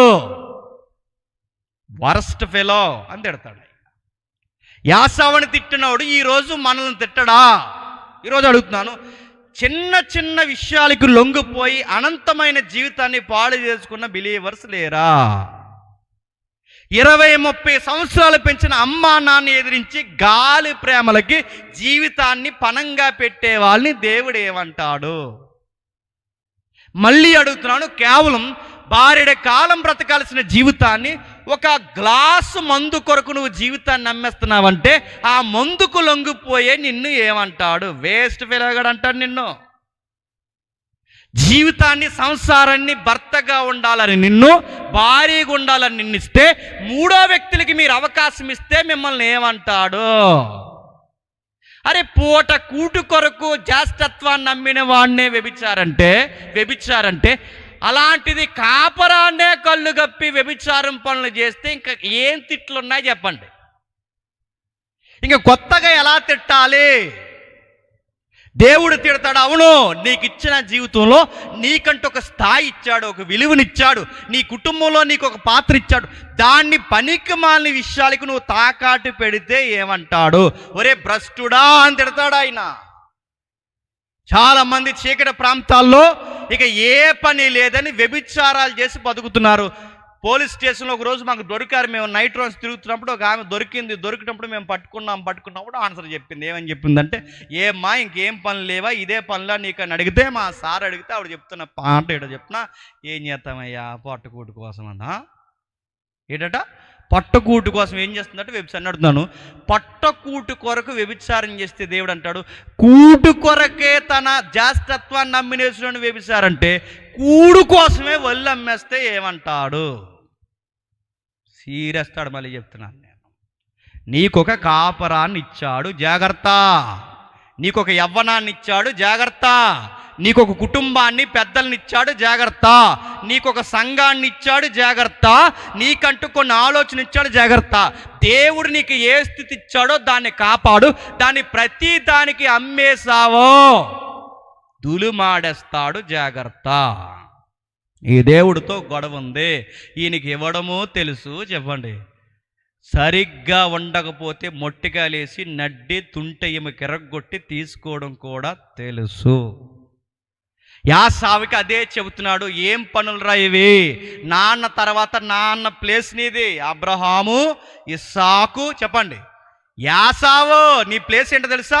అబ్రహాము, ఇస్సాకు, యాసావు, ఇది నీ ప్లేస్మెంట్. అంటే పితరుల యొక్క పట్టికలో ఉండాల్సిన మూడో పేరు నీది. అలాంటి పేరుని కూడు కమ్మేశావంటే నిన్నేమనాలి? చాలామంది పిచ్చి మాటలు మాట్లాడతారు. వాళ్ళ మాటలోనే తెలిసిపోద్ది వాళ్ళకి లైఫ్ పట్ల ఎంత పర్పస్ ఉందో వాళ్ళకి అర్థమైపోద్ది. ఏమంటారు చెప్పిన, పెళ్ళికి వచ్చావు, నీకు ఆ కూర వేయలేదా, వేస్ట్ అని. ఏంటి పెళ్ళిలో నేను ఆ గోంగూర పచ్చడి వేసుకోకపోతే నా లైఫ్ వేస్ట్ అంట. నువ్వు ఆ కూర తినకపోతే వేస్ట్, ఆ ఊరు వెళ్ళిన తర్వాత నువ్వు ఈ జ్యూస్ తాగకపోతే వేస్ట్, ఇక్కడ ఈ స్పీడ్ తినకపోతే వేస్ట్, ఒరే ఆ పూతరేగ తినలేదా నువ్వు వేస్ట్. ఏంటి పూతరేగలు తినకపోతే నా పుట్టిక వేస్టా? అడుగుతున్నాను. గాలి మాటలు జీవితం అర్థం. కూడు కొరకు లైఫ్ వేస్ట్ అనే వాళ్ళని ఏమనాలి చెప్పండి? కూరల కోసం గొడవ పెట్టుకునే వాళ్ళు లేరండి కుటుంబంలో? కూరల కోసం 60 ఏళ్ళ కాపరాన్ని పాడు చేసుకునే వాళ్ళు లేరా? వీళ్ళందరూ ఎవరండి? యాసావుకు తమ్ముళ్ళు వీళ్ళందరూ. సార్ ఎవడు కాయమన్నాడా నిన్ను అన్నాడు. సార్ ఎవడు కాయమంటాడు? బిల్గేట్స్ వచ్చి కాయమంటాడా? ఆ రోజుకి అది కాసింది అంతే. ఆ టయానికి అది కాయాలనిపించింది, కాసింది ఆవిడ. దానికి కూడా నేను సార్ ఎవడు కాయమన్నాడే, కక్కెందుకు వండలేదే, ముక్కెందుకు వండలేదే, నీ బొంద ఎందుకు వండలేదని అడుగుతున్నాను. కూర కోసం మీరు గొడవలు ఎట్టుకుని పోలీస్ స్టేషన్లో ఎఫ్ఐఆర్ నమోదు చేసుకుని దాన్ని పట్టుకెళ్ళి కోర్టులో తిరిగి అక్కడ మీరు ఒక జడ్జిమెంట్ తెచ్చుకుంటున్నారంటే మీ కాపురం విలువ తెలిసిందా? లేరు చెప్పండి. ఆమ్లెట్ కోసం గొడవ పెట్టుకుని భార్య భర్తలున్నారో తెలుసా? 100కి ఫోన్ చేస్తారు, మా ఆయన చంపేసిలో ఉండు త్వరగా రండి అంటే. దేనికని వెళ్ళారు? ఒకరోజు మా వాళ్ళు టకటకమని వెళ్తే అది చెప్తున్నారు. ఎందుకమ్మా ఏమైందని అడిగితే 100 కాల్లో నమోదు చేస్తారు. ఎందుకు వచ్చామంటే మా ఆయన చంపేసాను. దేనికిరా గొడవ అని అడిగితే అప్పుడు గొడవ చెప్పి కోడిగుడు ఉక్కురు కోసం గొడవ అండి వాళ్ళకి. కోడిగుడ్డు ఉక్కుర్ల కోసం గొడవ, సార్లు కోసం గొడవ పెట్టుకుంటే మీకు విలువ తెలుస్తుందా? మీలాటోడే పెద్ద అన్నయ్య యాసావు. అతనికి విలువ తెలియట్లేదు, జీవితం విలువ. చిన్నోడు తిరుగుతున్నాడు, టఫా తిరుగుతుంటే ఈ తిరుగుతున్న వేళ మాట్లాడాడు. ఒకరోజు ఇచ్చేశాడు. ఏముందలే ఇచ్చేసినంత మాత్రాన పోతుంది అనుకున్నాడు. ఇచ్చేసాడు. ఈ అబ్బాయి లాగేసుకున్నాడు. కట్ చేస్తే 27వ అధ్యాయంకి వచ్చేసరికి పెద్ద ఆయనకి వయసు అయిపోయింది. పెద్ద ఆయన ఎవరు? ఇంటికి పెద్ద అయినా చెప్పాలి, మర్చిపోద్దు. మన కుటుంబాలు కనబడితే జాగ్రత్త చూడండి. పెద్ద ఆయనకి వయసు అయిపోయింది. వయసు అయిపోయిన ఆయన ఏమడుగుతున్నాడు? చిట్ట చివరి కోరుకు, నాకు మంచి కర్రీ కావాలరా అని అంటాడు. ఏం కావాలట? చచ్చిపోయే ముందు ఒక మంచి ఆట మాంసం తిని చచ్చిపోవాలని అడుగుతున్నాను.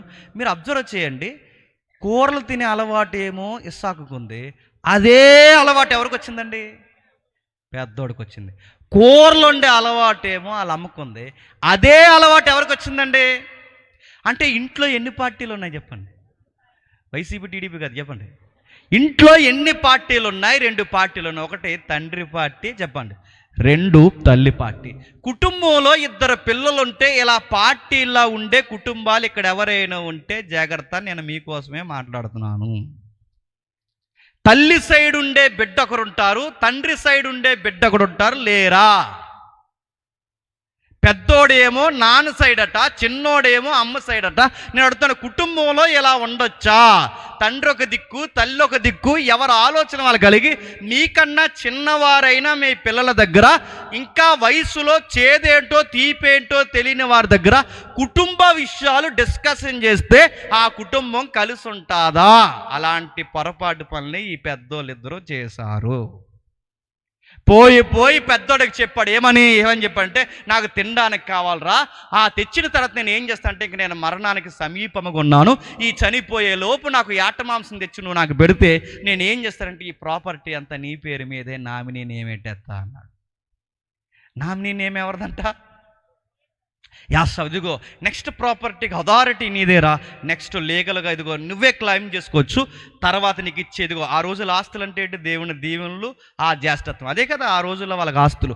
అవి నీకు ఇచ్చేస్తాను, నెక్స్ట్ లీగల్ నేమ్ నీవే క్లెయిమ్ చేసుకోవడానికి ఇదంతా నీకు ఇచ్చేస్తాను. దేన్ని బట్టి ఇచ్చేస్తాడు? భక్తిని బట్టి కాదు, విశ్వాసాన్ని బట్టి కాదు. దేన్ని బట్టి ఇచ్చేస్తాడట? కేవలం కూరదతే. నేను అడుగుతున్నాను, కూరకి ఆస్తులు అమ్మినట్టుగా కూరకి ఆశీర్వాదాలు అమ్మేసే నైజం ఇస్సాకుకు ఉంది, చెప్పండి. అదే నైజం ఎవరికి వచ్చింది చెప్పండి? పెద్దోడికి వచ్చింది. అమ్మేసాడట. వీళ్ళిద్దరూ సీరియస్గా మాట్లాడుకుంటున్నారు. ఏంటి? ఈ ఆస్తుల కోసం పెద్దోడు మాట్లాడుకుంటే వెనకాల ఉండి అంటుందండి ఇవిడికి భయం లేకుండా. ఎవరండి? ఓ మాట్లాడుతుందని చెప్పండి. భర్త మాటలు చాటు నుండి అలా భార్యలు వినొచ్చా? జీకే పెట్టి చెప్పండి. అలా వినొచ్చా? వింటే ఏమవుతుంది అడుగుతాను. ఆయన రహస్యాలు వేరు, నీ రహస్యాలు వేరుగా ఉండొచ్చా? అప్డేట్ యుగంలో ఒక మాట చెప్పనా, ఇద్దరికి ఫోన్లు ఉంటేనట, ఈవిడు లాకులంట ఆయనకి తెలియవంట, ఆయన లాకులంట ఈవిడ. ఇద్దరు డ్రైనేజీలోకి దూకిపోయారా? ఈవిడ స్టార్టింగ్ ఈవిడ కాంటాక్ట్లు వేరంట, ఈయన స్టార్టింగ్లు ఈయన కాంటాక్ట్. అలా ఉండొచ్చా అని అడుగుతున్నాను. మీ ఇద్దరి మధ్య దాపరికాలు ఏంటి? అసలు ఓపెన్ హార్టెడ్గా ఉండాల్సింది ఎవరు? మీ ఇద్దరు. మీరు ఎక్కడ ఓపెన్ అవ్వాలి? పిల్లల దగ్గర కాదు, చెప్పండి. భార్య భర్తలుగా మీ ఇద్దరు ఒకరికొకరు ఓపెన్గా ఉండాలి. ఉన్నారా? అదే పొరపాట్లు ఈ మధ్యకాలంలో మీరు గమనిస్తున్నారు లేదో, ఎవరి ఫోన్లు వారివి, ఎవరి కాంటాక్ట్లు వారివి. అదేరా ఫోన్ వస్తుంది తీయొచ్చు కదరా అంటే, నేను తీయను రా, అది తన ఫోన్ రా, బా ఎంత క్లాసిక్ నడుంది. అదేరా అంటే నీ సర్కిల్ వేరే, అవునరా తన సర్కిల్లోకి నేను వెళ్ళను, చెప్పండి పోతారు త్వరలో మీ ఇద్దరు. అలా ఉండకూడదు. ఇద్దరు మాట్లాడుకోవాలి. సగం కుటుంబాలు ఎందుకు పాడైపోతాయి చెప్పనా, మీ ఇద్దరు మాట్లాడుకోరు. మీ ఇద్దరు మాట్లాడుకోకుండా ఈవిడేమో వాళ్ళ అమ్మకి చెప్తుంది, ఈవిడేమో వీళ్ళ అమ్మకి చెప్తాడు. వీళ్ళిద్దరు వచ్చి ఏం చేస్తారు చెప్పండి, పెద్ద గొడుగేస్తారు మధ్యలో. మీరు అదే చేసే పొరపాటు. మీ ఇద్దరు మాట్లాడుకోండి. పెళ్ళైన కొత్తని ఎంత బాగా మాట్లాడుకుంటారండి. పెళ్ళి ఎదుగు మీద మాట్లాడేసుకుంటారు. ఎంత సిగ్గు, మనకు సిగ్గేస్తాడు దానిని చూసి. పెళ్ళి ఎదుగు మీద మాట్లాడేసుకుంటారు, పెళ్లి చేస్తున్నప్పుడు మాట్లాడేసుకుంటారు, నవ్వేసుకుంటుంటారు. ఆ పెళ్ళి అయిన కొన్ని రోజులు నెలల్లో ఎంత దగ్గరగా నడుస్తారో, ఏగల దోమలు కూడా వెళ్ళవు, అంత చక్కగా దగ్గర నడుస్తారు. నేను మళ్ళీ అడుగుతున్నాను, ఆఫ్టర్ 3 years తర్వాత మీకు డిస్టెన్స్ ఎందుకు పెరుగుతుంది? ఆ డిస్టెన్సే మీ కాపురానికి పెద్ద అగాధం అవుతుంది. పిల్లలు పుట్టి ఎంత పెద్ద అయినా మీ ఇద్దరు ఎప్పటికీ ఒకే మనసు కలిగి ఉండాలి. మీరు పిల్లలకు చెప్పేవేంటో చెప్పకూడనివేంటో, మీరు మాట్లాడుకోవాల్సినవేంటో చెప్పాలి. మీకు ఇవన్నీ మీకు ఎలా తెలుసు అంటే, నాకు ఇవన్నీ తెలియవు, బైబిల్ తెలిసి చదువుతుంటే నాకు తెలుసాయి. ఇవన్నీ మీకు ఎలా తెలుసు అంటే, ఈ కుటుంబ నేపథ్యంలో జరిగిన మైనస్లు ఏంటో ప్లస్లు ఏంటో చదువుతుంటే అర్థమవుతుంది.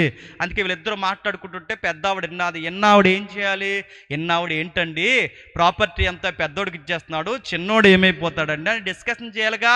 ఆయనతో డిస్కషన్ చేయకుండా ఎవరితో డిస్కషన్ చేసిందంట, చిన్నోడా ఇలా రారా అందంట. వెళ్ళిపోయాడు చిన్నోడు.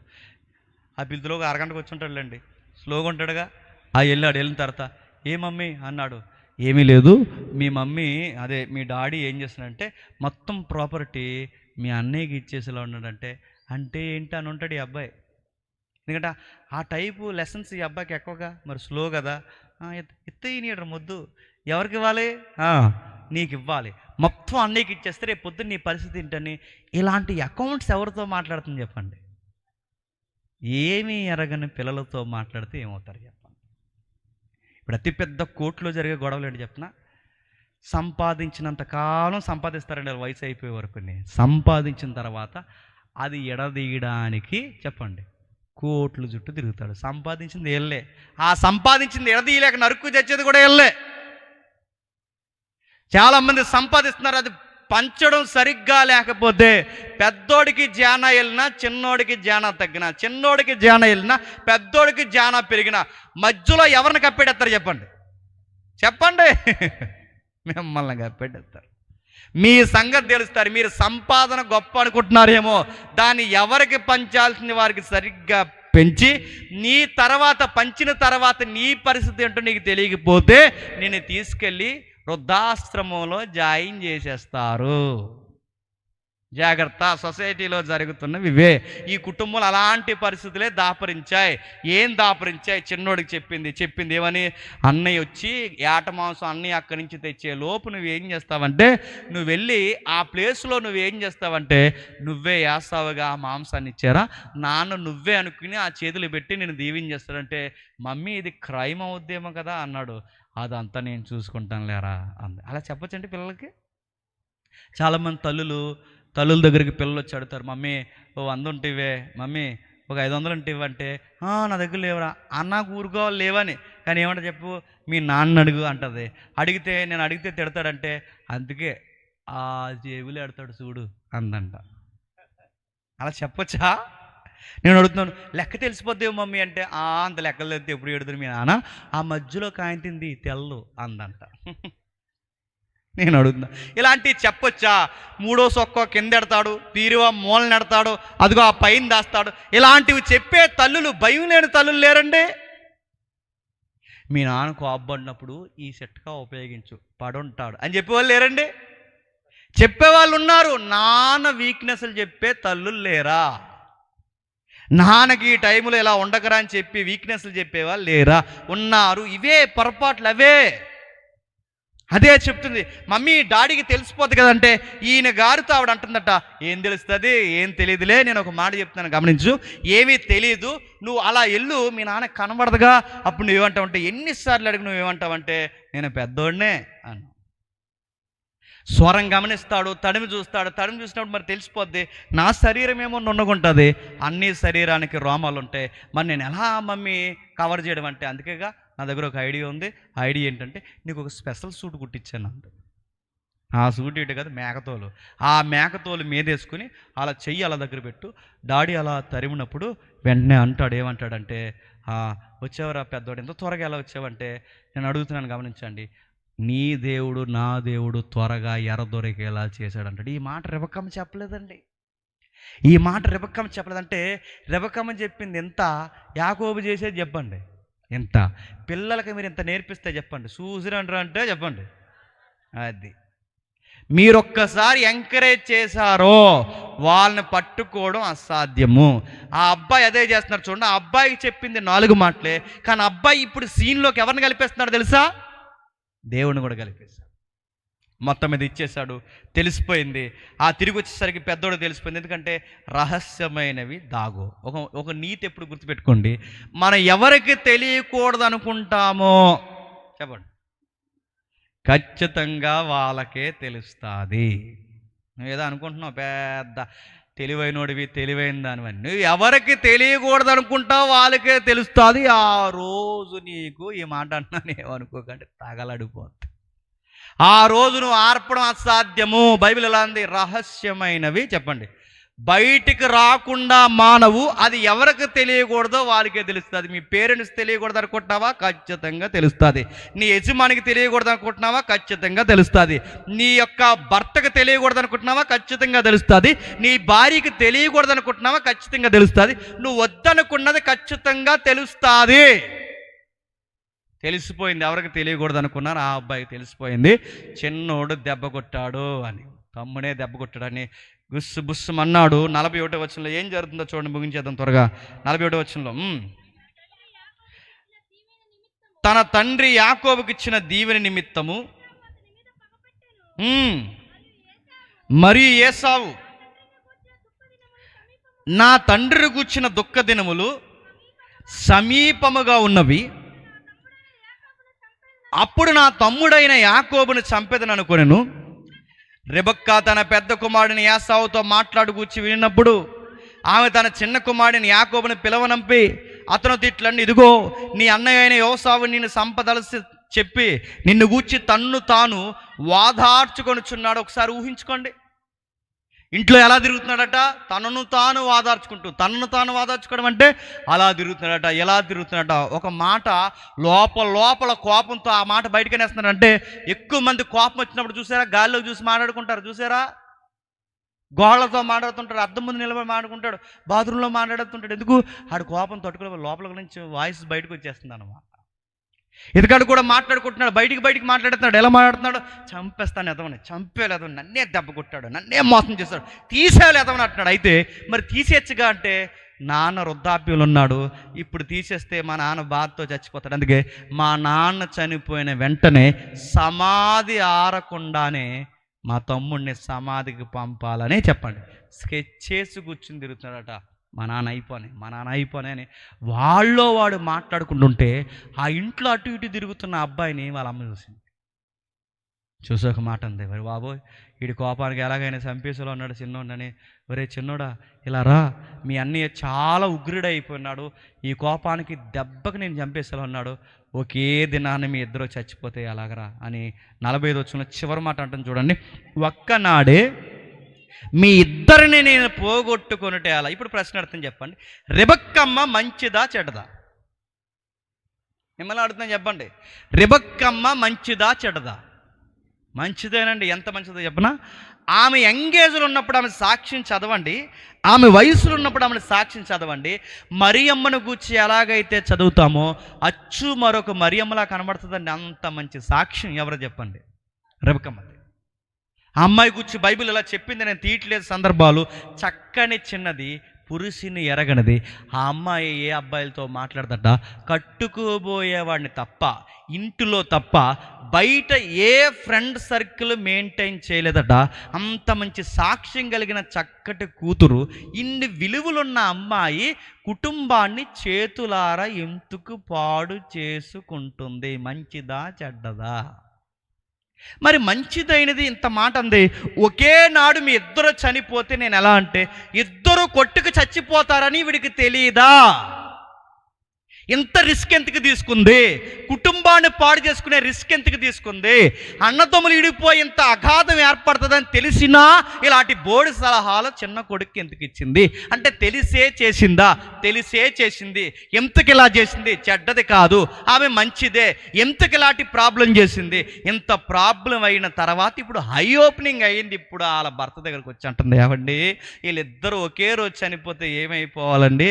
మీరు చిన్నోడికి 4 మాటలు చెప్పండి అని ఇప్పుడు వచ్చి మాట్లాడుతుందండి. ఈ మాటలు ఏదో చెప్పండి, 27వ అధ్యాయం ముందే మాట్లాడుంటే ఎంత గొడవ వచ్చేది కాదు. మళ్ళీ చెప్తున్నాను, కాపరాలు ఎంత గిడిపోతాయి చెప్పనా? తలకాయలు 2 మాట్లాడుకోవాలి. మీరు మాట్లాడుకోరు. ఆవిడ మాట్లాడుతుంటే ఈడు గోడకు చూస్తుంటాడు, ఈవిడ మాట్లాడుతుంటే ఈవిడేమో కిజినేపు చూస్తుంది. ఎందుకు అర్థం? అలా ఒకరు ముఖమే ఒకరు చూసుకోకపోతే, కూర్చుని పట్టున 4 మాటలు మీరు మాట్లాడకపోతే ఆ కుటుంబం ఎవరిది అనుకుంటున్నారు? ఆవిడ ఏదని చెప్తుంటే కుక్క కసలు కలుసుకుంటుందిరా అంటుంటాడు. అడుగుతున్నాను, చెప్తుంది కాస్త ఏం చెప్తుందో విను. ఏం చెప్తుందో వింటావా? చూద్దాంలే, సాయంత్రం వద్దాంలే, రేపు చూద్దాంలే, వెళ్దాంలే, ఎక్కడెట్టో సాక్స్లే అయ్యే నడుతుంది. వినరా అయ్యా, ఏం చెప్తుందో విను. నీ లైఫ్లో ఇంపార్టెంట్ పర్సన్ ఎవరైనా ఉన్నారంటే నీ లైఫ్ పార్ట్నర్. ఏం చెప్తుందో విను. నువ్వు పెద్ద ప్రధానమంత్రిలా ఫీల్ అవ్వకు, విను.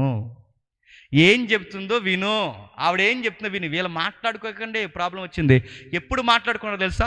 వీళ్ళిద్దరూ కొట్టుకునే పరిస్థితులకు వచ్చేసరికి అప్పుడు మాట్లాడింది పెద్ద ఆయనతో. 28వ అధ్యాయం మొదలు వచ్చిన ఇస్సాకు యాకోబుని పిలిపించి, నువ్వు కానాను కుమార్తెలో ఎవరిని వివాహం చేసుకోకూడదంటే అడుగుతున్నాను, ఎవరిని వివాహం చేసుకోకు. నువ్వు లేచి పద్నాలుగులో నీ తల్లికి తండ్రి అయిన బేతేలు ఇంటికి వెళ్ళి అక్కడ నీ తల్లి సహోదరుడు లామాను కుమార్తెలు ఒక దాన్ని వివాహం చేసుకుని అతనికి ఆజ్ఞాపించను. సర్వశక్తి గల దేవుడు నిన్ను ఆశీర్వదించి నీవు అనేక జనములన్నట్టు నీ సంతానాభివృద్ధి కలగజేసి నువ్వు విస్తరింపజేసి నీవు పరవాసి అయిన దేశమునకు అనగా దేవుడు అబ్రహాముకి ఇచ్చిన దేశమును నీకు స్వాస్యము చేసుకున్నట్లు అడుగుతున్నాను. ఇప్పుడు ఈ పాయింట్ అర్థమైందండి ఎవరికి? ఇస్సాకు గారికి. ఇస్సాకు గారికి అబ్రహాముకు వాగ్దానం చేసిన దేశం ఇవ్వాలన్న పాయింట్ ఇప్పుడు ఎందుకు అర్థమైంది? నాకు అర్థమైన విషయం చెప్తున్నాను. ఇప్పుడు వీళ్ళిద్దరు మాట్లాడుకున్నారు. ఎవరిద్దరు? భార్య భర్తలు. ఏ విషయం మాట్లాడుకున్నారు? అబ్రహాము చెప్పండి, ఇస్సాకు, నెక్స్ట్ నేమ్ యాకోబు ఉండాలన్న సంగతి మాట్లాడింది. అంటే ఇంత కంగారుగా భర్త మాటలు సాటును వెంతుకు విన్నది, విన్నది పట్టుకెళ్ళి చిన్నోడికి ఎందుకు చెప్పింది, చూస్తుండగా ఇంత పెద్ద గొడవ ఎందుకు తెచ్చుకుంది, కాపురాన్ని ఎందుకు పాడు చేసుకుందంటే ఈవిడికి ఒక అనుభవం జ్ఞాపకం ఉండిపోయిందండి. ఈవిడికి జ్ఞాపకం ఉండిపోయింది? టూకీగా చెప్తాను వినండి. ఈవిడికి గర్భం నిండిపోయింది, నెలలు నిండిపోతున్నప్పుడు లోపల కవల పిల్లలు ఉన్నారన్న సంగతి ఈమెకి తెలియదు. ఎవరికి? రిబక్క మీద. మరి స్కానింగ్ మిషన్ లేదు కదా, ఉంటే మరి ఆ రోజు అడిగేద్దాం ఆడపిల్ల మగపిల్ల అని. వాళ్ళకి లేదు కదా ఆ రోజుల్లో తెలియదు. ఇద్దరున్నారు, ఒకడున్నాడో తెలియదు. ఒక్కడుంటేనే తినంగా పుట్టకపోతే తల్లి ప్రాణాలనే పోతున్నాయి చెప్పండి, బిడ్డ ప్రాణాలు పోతున్నాయి. బిడ్డ అడ్డం తిరిగితేనే డాక్టర్లు చేతులు ఎత్తేస్తున్నారు. అలాంటిది ఉన్నవాడు ఒక్కడ కదట ఇద్దరు. ఆ ఇద్దరు కందిరేగలే ఏకంగా ఫైటింగ్ సీన్ ఎక్కడ పెట్టారు చెప్పండి? వాళ్ళ అమ్మ గర్భం డయాస్ అనుకున్నారండి వాళ్ళు. లోపలే వీళ్ళ ఫైటింగ్ సీన్ పెడితే ఇప్పుడు తల్లికి ఎలా ఉంటుంది? ఒక బిడ్డే అస్తమాలు కదిలితే తల్లికి ఎలా ఉంటుందండి? అలాంటిది అడ్డం తిరిగితే ఎలా ఉంటుందండి? అలాంటిది నెలలు నిండిపోయినప్పుడు తల కిందకు ఉండాల్సింది అడ్డం తిరిగి పైకి తిరిగితే ఎలా ఉంటుంది? ప్రాణాలు పోతాయి. అలాంటిది ఏకంగా ఫైటింగ్గా పెట్టుకుని మడాలెట్టుకు లాక్కొట్టున్నారంటే ఏమైపోతుంది? అప్పుడు అర్థమైంది బిడ్డల్ని ఎవరిస్తారో ఆ దేవుడి దగ్గరికి, ఆ పరమ వైద్యుడి దగ్గరికి వెళ్ళి ప్రార్థన చేస్తుంది. 25వ అధ్యాయం 22వ వచనంలో ఆమె గర్భములోని శిశువులు ఒకనితో ఒకడు పెనుగులాడిరు గనుక, ఇలాగైతే నేను బ్రతుకుట ఎందుకని అనుకొని ఈ విషయమై యెహోవాను అడుగ వెళ్ళెను. అప్పుడు యెహోవా ఆమెతో ఇట్లనెను, 2 జనములు నీ గర్భములో కలవు, 2 జనపదములు నీ కడుపులో నుండి బయటకు వచ్చును. ఏమంటున్నాడు? అమ్మా నువ్వు కంగారు పడకు, లోపల ఉన్నది ఒకడ కాదు చెప్పండి, ఇద్దరున్నారు. ఆ ఇద్దరు 2 జనాంగాలకి చెప్పండి ప్రతినిధులు అయిపోతారు. 2 గర్భాలు ఉన్నాయి, లోపల ఇద్దరున్నారు, ఆ ఇద్దరు 2 జనపదాలకి గొప్పలవుతారు. మళ్ళీ గుర్తుపెట్టుకమ్మా, చిన్నోడు పెద్దోడికి అధికారం అవుతాడు, పెద్దోడు చిన్నోడికి చెప్పండి దాసుడు అవుతాడు. మళ్ళీ చెప్పింది గుర్తుపెట్టుకోండి, చిన్నోడు పెద్దోడికి అధికారం అవుతాడు, పెద్దోడు చిన్నోడికి దాసుడు అవుతాడు. ఇది గుర్తుపెట్టుకంటే ఈ నొప్పులు వచ్చిన ఆ టైంలో ఈ విషయం మైండ్లో గుర్తుపెట్టేసుకుందండి. ఎవరు? రెబెక్కమ్మ. ఇది ఈవిడికి గుర్తుంది కానీ పెద్ద ఆయన మర్చిపోయాడు. ఎవరు మర్చిపోయారు? ఇస్సాకు మర్చిపోయాడు. మర్చిపోయేవట్నాడు, నా కూరదేరా నీకు రాసి ఇచ్చేస్తాను, నా కూరదేరా తర్వాత పేరు నీదే పెడతానంటే, అప్పుడు వెళ్ళి వెంటనే చెప్తే బాగుంది. ఏంటండి నాకు నిప్పులు వచ్చే టైంలో దేవుడు ఏం చెప్పాడండి, పెద్దోడే కన్నా చిన్నోడే జాగ్రత్త, వీడి పట్ల మీరు ఫోకస్ పెట్టండి అని ఆ రోజే దేవుడు చెప్పాడు కదండి. ఈ విషయం మీరు మర్చిపోయి మొత్తం అంతా పెద్దోడికి ఇచ్చేస్తే ఇప్పుడు దేవుని చిత్తం ఏమవుతుందని ఆ 27వ అధ్యాయంలో మాట్లాడితే ఎంత గొడవే చెప్పండి వచ్చి ఉండేది కాదు. ఎంత గొడవే వచ్చిండేది కాదు. కానీ భర్తతో మాట్లాడాల్సిన మాటలు ఎవరితో మాట్లాడింది? కొడుకుతో మాట్లాడింది. పెద్ద ఆయనతో మాట్లాడుతుంది, కొడుకుతో మాట్లాడింది. పెద్ద ఆయన భార్యతో మాట్లాడాల్సిందే చెప్పండి, కొడుకుతో ఇప్పుడు చెప్పండి, కాపురాలు ఎలా ఇడిపోతాయి? ముందు మీ ఇద్దరు మాట్లాడుకోండి. నిన్నేమన్నా వెంటనే మీ అమ్మ ఇంటికి ఫోన్ చేసేకు కరేపాకు గొడవలు కూడా ఫోన్ చేస్తున్నారండి. మళ్ళీ వీడియో కాల్ చేసి, ఇదిగో ఇవాళ మీ అల్లుడు ఏమన్నా తెలుసా, ఏమన్నాడు చెప్పు, ఆడు మళ్ళీ ఆడేమన్నా చెప్పు యాదవ్, సాయంత్రం బస్సు ఎక్కుతున్నాం వాడు సంగతి తేలుతా, ఆడు సీటికి మాటికి ఫోన్ చేసి సీటికి మాటికి చెప్పేసి నడుతున్నాను. మీరు మీ ఇద్దరు మాట్లాడుకోండి. ప్రతి దానికి మీరు పెద్ద దూరదర్శన వార్తల్లా చెప్పారంటే చాలా దూరం అయిపోతారు. వీళ్ళిద్దరు అదే పొరపాటు చేశారు, మాట్లాడుకోలేదు. మాట్లాడుకోక తల్లి ఒక ముఖం తండ్రి ఒక ముఖం చూస్తే ఇంట్లో ఎన్ని పార్టీలు వచ్చాయి చెప్పండి? 2 పార్టీలు. అందుకే కుటుంబం పాడైపోయింది. అప్పుడు పెద్ద ఆయనకి వెలిగింది 28వ అధ్యాయంకి వచ్చేసరికి, ఒరే నేను అనుకున్నాను ఈ భూభాగం మాకు కాదురా, నా తర్వాత నీకే ఇవ్వబోతున్నాడు. అబ్రహాముకి ఏ భూభాగం ఇచ్చాడో అది నీకంటే ఈ మాట పిల్లలు ఇంకా పుట్టి చెప్పండి మేలైనను కీడైనను చేయకముందే చెప్పాడు. చిన్నోడే ఒకరోజు పనికొస్తాడు, పెద్దోడే కంత్రిగడవుతాడని చెప్పాడు. దేవుడు ముందే ఎలా చెప్పేశాడు? దేవుడు బాగా వినాలి, ఏతువాది ప్రశ్నకి ముందే ఎలా చెప్పేశాడు? ఆయన చెప్పాడు కాబట్టి జరగడం కాదు, జరగబోయేది ఆయనకి తెలుసు కాబట్టి చెప్పండి ముందే చెప్పాడు. బాగా వినాలి, ఆయన చెప్పాడు కాబట్టి జరిగిపోదు. సర్వము ఆయన లీలలే. ఆ పదం మనకి వర్తించదు. ఎందుకంటే సర్వము ఆయన లీలలే అంటే సర్వము ఆయనే చేయిస్తున్నాడంటే అడుగుతున్నాను, మనుషులకి ఫ్రీ విల్ పోతుంది, స్వేచ్ఛ పోతుంది. ఇంకన్నీ ఆయనే చేసేస్తే మనం మరబొమ్మలమా? మరి దేవుడు ఏం చేశాడు? జరగబోయేది చెప్పాడు తప్ప ఆయన చెప్పాడని అలా జరిగిపోదు. ఆయనకి ముందు ఏం జరుగుతుందో రేపు ఏం జరగబోతుందో ఆయనకి తెలుసు కనుక పెద్దోడే ఒక రోజుకి పనికొస్తాడు, చిన్నోడే దెబ్బ కొడతాడు. వీడికి తిండి మీద ఉన్న పిచ్చి నా వాగ్దానాల మీద వీడికి ఉండదు. పూట కూడికి అమ్మేసుకునే రకం వీడితో కాదు ప్రాబ్లం. ఈ అబ్బాయిని జాగ్రత్త అన్నప్పుడు ఈ విషయం ఇద్దరికి పెద్దోళ్ళకి అర్థమైన తర్వాత అప్పుడు చెప్పారు, ఆ పెద్దోడి కన్నా చిన్నోడినే దేవుడికి అవసరమని నిలబెట్టారు. ఈ అబ్బాయికి నేను అడుగుతున్నాను, అయినా ఏదో ఒకటి అడిగితే బాగుంది, నీ బాణం ఇచ్చే, లేకపోతే నీ విల్లు ఇచ్చే, లేకపోతే నువ్వు వాడే ఆ బట్ట ఇచ్చే అంటే బాగుంది. ఏం అడగకుండా యాకోబు ఏం అడిగాడు చెప్పండి? అదే ఎందుకు అడిగాడండి? ఇప్పుడు ఏం అడగలేదు, ఏదోటి ఇచ్చారా, ఏదో ఒక వస్తువు, ఏదో ఒక రుణం ఏదోటి అడిగితే బాగుంది. ఏం అడగకుండా అదే ఎందుకు ఇచ్చామన్నాడు అంటే అబ్రహాము చెప్పండి, ఇస్సాకు చెప్పండి, యాకోబనే ఈ ఆశీర్వాదాల సబ్జెక్టు చెప్పండి యాకోబు కూడా తెలుసు అన్నమాట. తెలిసింది కానీ ఎంచుకున్న పద్ధతే చెప్పండి సరైంది కాదు. చాలామంది ఉంటారా, జీవితంలో ఎదగాలనుకుంటారు, మంచిదే. ఆ ఎదగాలనుకున్న గోలు మంచిదే, కానీ అడ్డదిడ్డంగా ఎదిగేస్తానంటే దొంగ వ్యాపారాలు చేసేస్తాను, దొంగ మాటలు మాట్లాడేస్తాను, ఆ నెత్తి మీద 10 ఈ నెత్తి మీద 10 అక్కడిక్కడ లాగేస్తుంటే ఉంటాదా? పట్టుకెళ్ళి హాస్పిటల్కి పెట్టుబడి పడతావు, రెడీగా ఉండు, రాసి పెట్టుకో. నేను సీరియస్గా చెప్తాను, అడ్డగోలు సంపాదిస్తే తిన్నది అరుగుతాదా? నువ్వు ఎదగాలన్న గోలు మంచిదే, కానీ ఎలా ఎదుగుతావు? సారా వ్యాపారం చేస్తావా? గంజా వ్యాపారం చేస్తావా? బ్రాందీలు అమ్ముతావా? దొంగ మాటలు మాట్లాడుకుంటూ తిరుగుతావా? 10 రూపాయల వస్తువు 100 రూపాయలకి అమ్మి బతికేస్తావా? ఎదగాలనుకున్నవాడు అడ్డగోలుగా ఎదిగేస్తావా? యాకోబు ఎదగాలనుకున్నాడు, దీవుని పట్టుకోవాలనుకున్నాడు, కానీ రైట్ వే కాదది. అంటే అబద్ధాలు ఆడేసి ఆశీర్వాదాలు తీసేసుకుంటావా? అమ్మ కొడుకులు ఇద్దరు కలిసి స్కెచ్ చేసేస్తే ఎదిగిపోతారా? దేవుడు అంతా అమాయకుడా? మీ ఆశయం మంచిదే, ఎదగాలన్న గోలు మంచిదే, కానీ వెళ్ళే రూట్ ఉందో చూసారా, అది రాంగ్ రూట్. అది అందుకు దేవుడు చెప్పాడు, తీసుకెళ్ళాడు, పడేసాడు. అక్కడ పడేసాడు. ఇంకా యాకోబు స్టోరీ మనకు అనవసరం. తీసుకెళ్ళి అక్కడ పడేస్తే చాలా పాఠాలు నేర్చుకున్నాడు మా అంగారు దగ్గర. ఎందుకంటే ఈయనకు బాబు ఆయన ఎవరు? లాబాన్ అంటే లాభం లేకుండా ఏ పని చేయడు. ఆ మనిషి అదో టైపు. సొంత కూతుర్ని నమ్మేస్తాడు అవసరమైతే, పెద్ద కూతురికి కలుగపేస్తాడు అవసరమైతే, బరువులు వదిలించేసుకుంటాడు అవసరమైతే, కూతురికి జీతానికి తాకట్లు పెడతాడు ఆ మనిషి. అలాంటి రకం.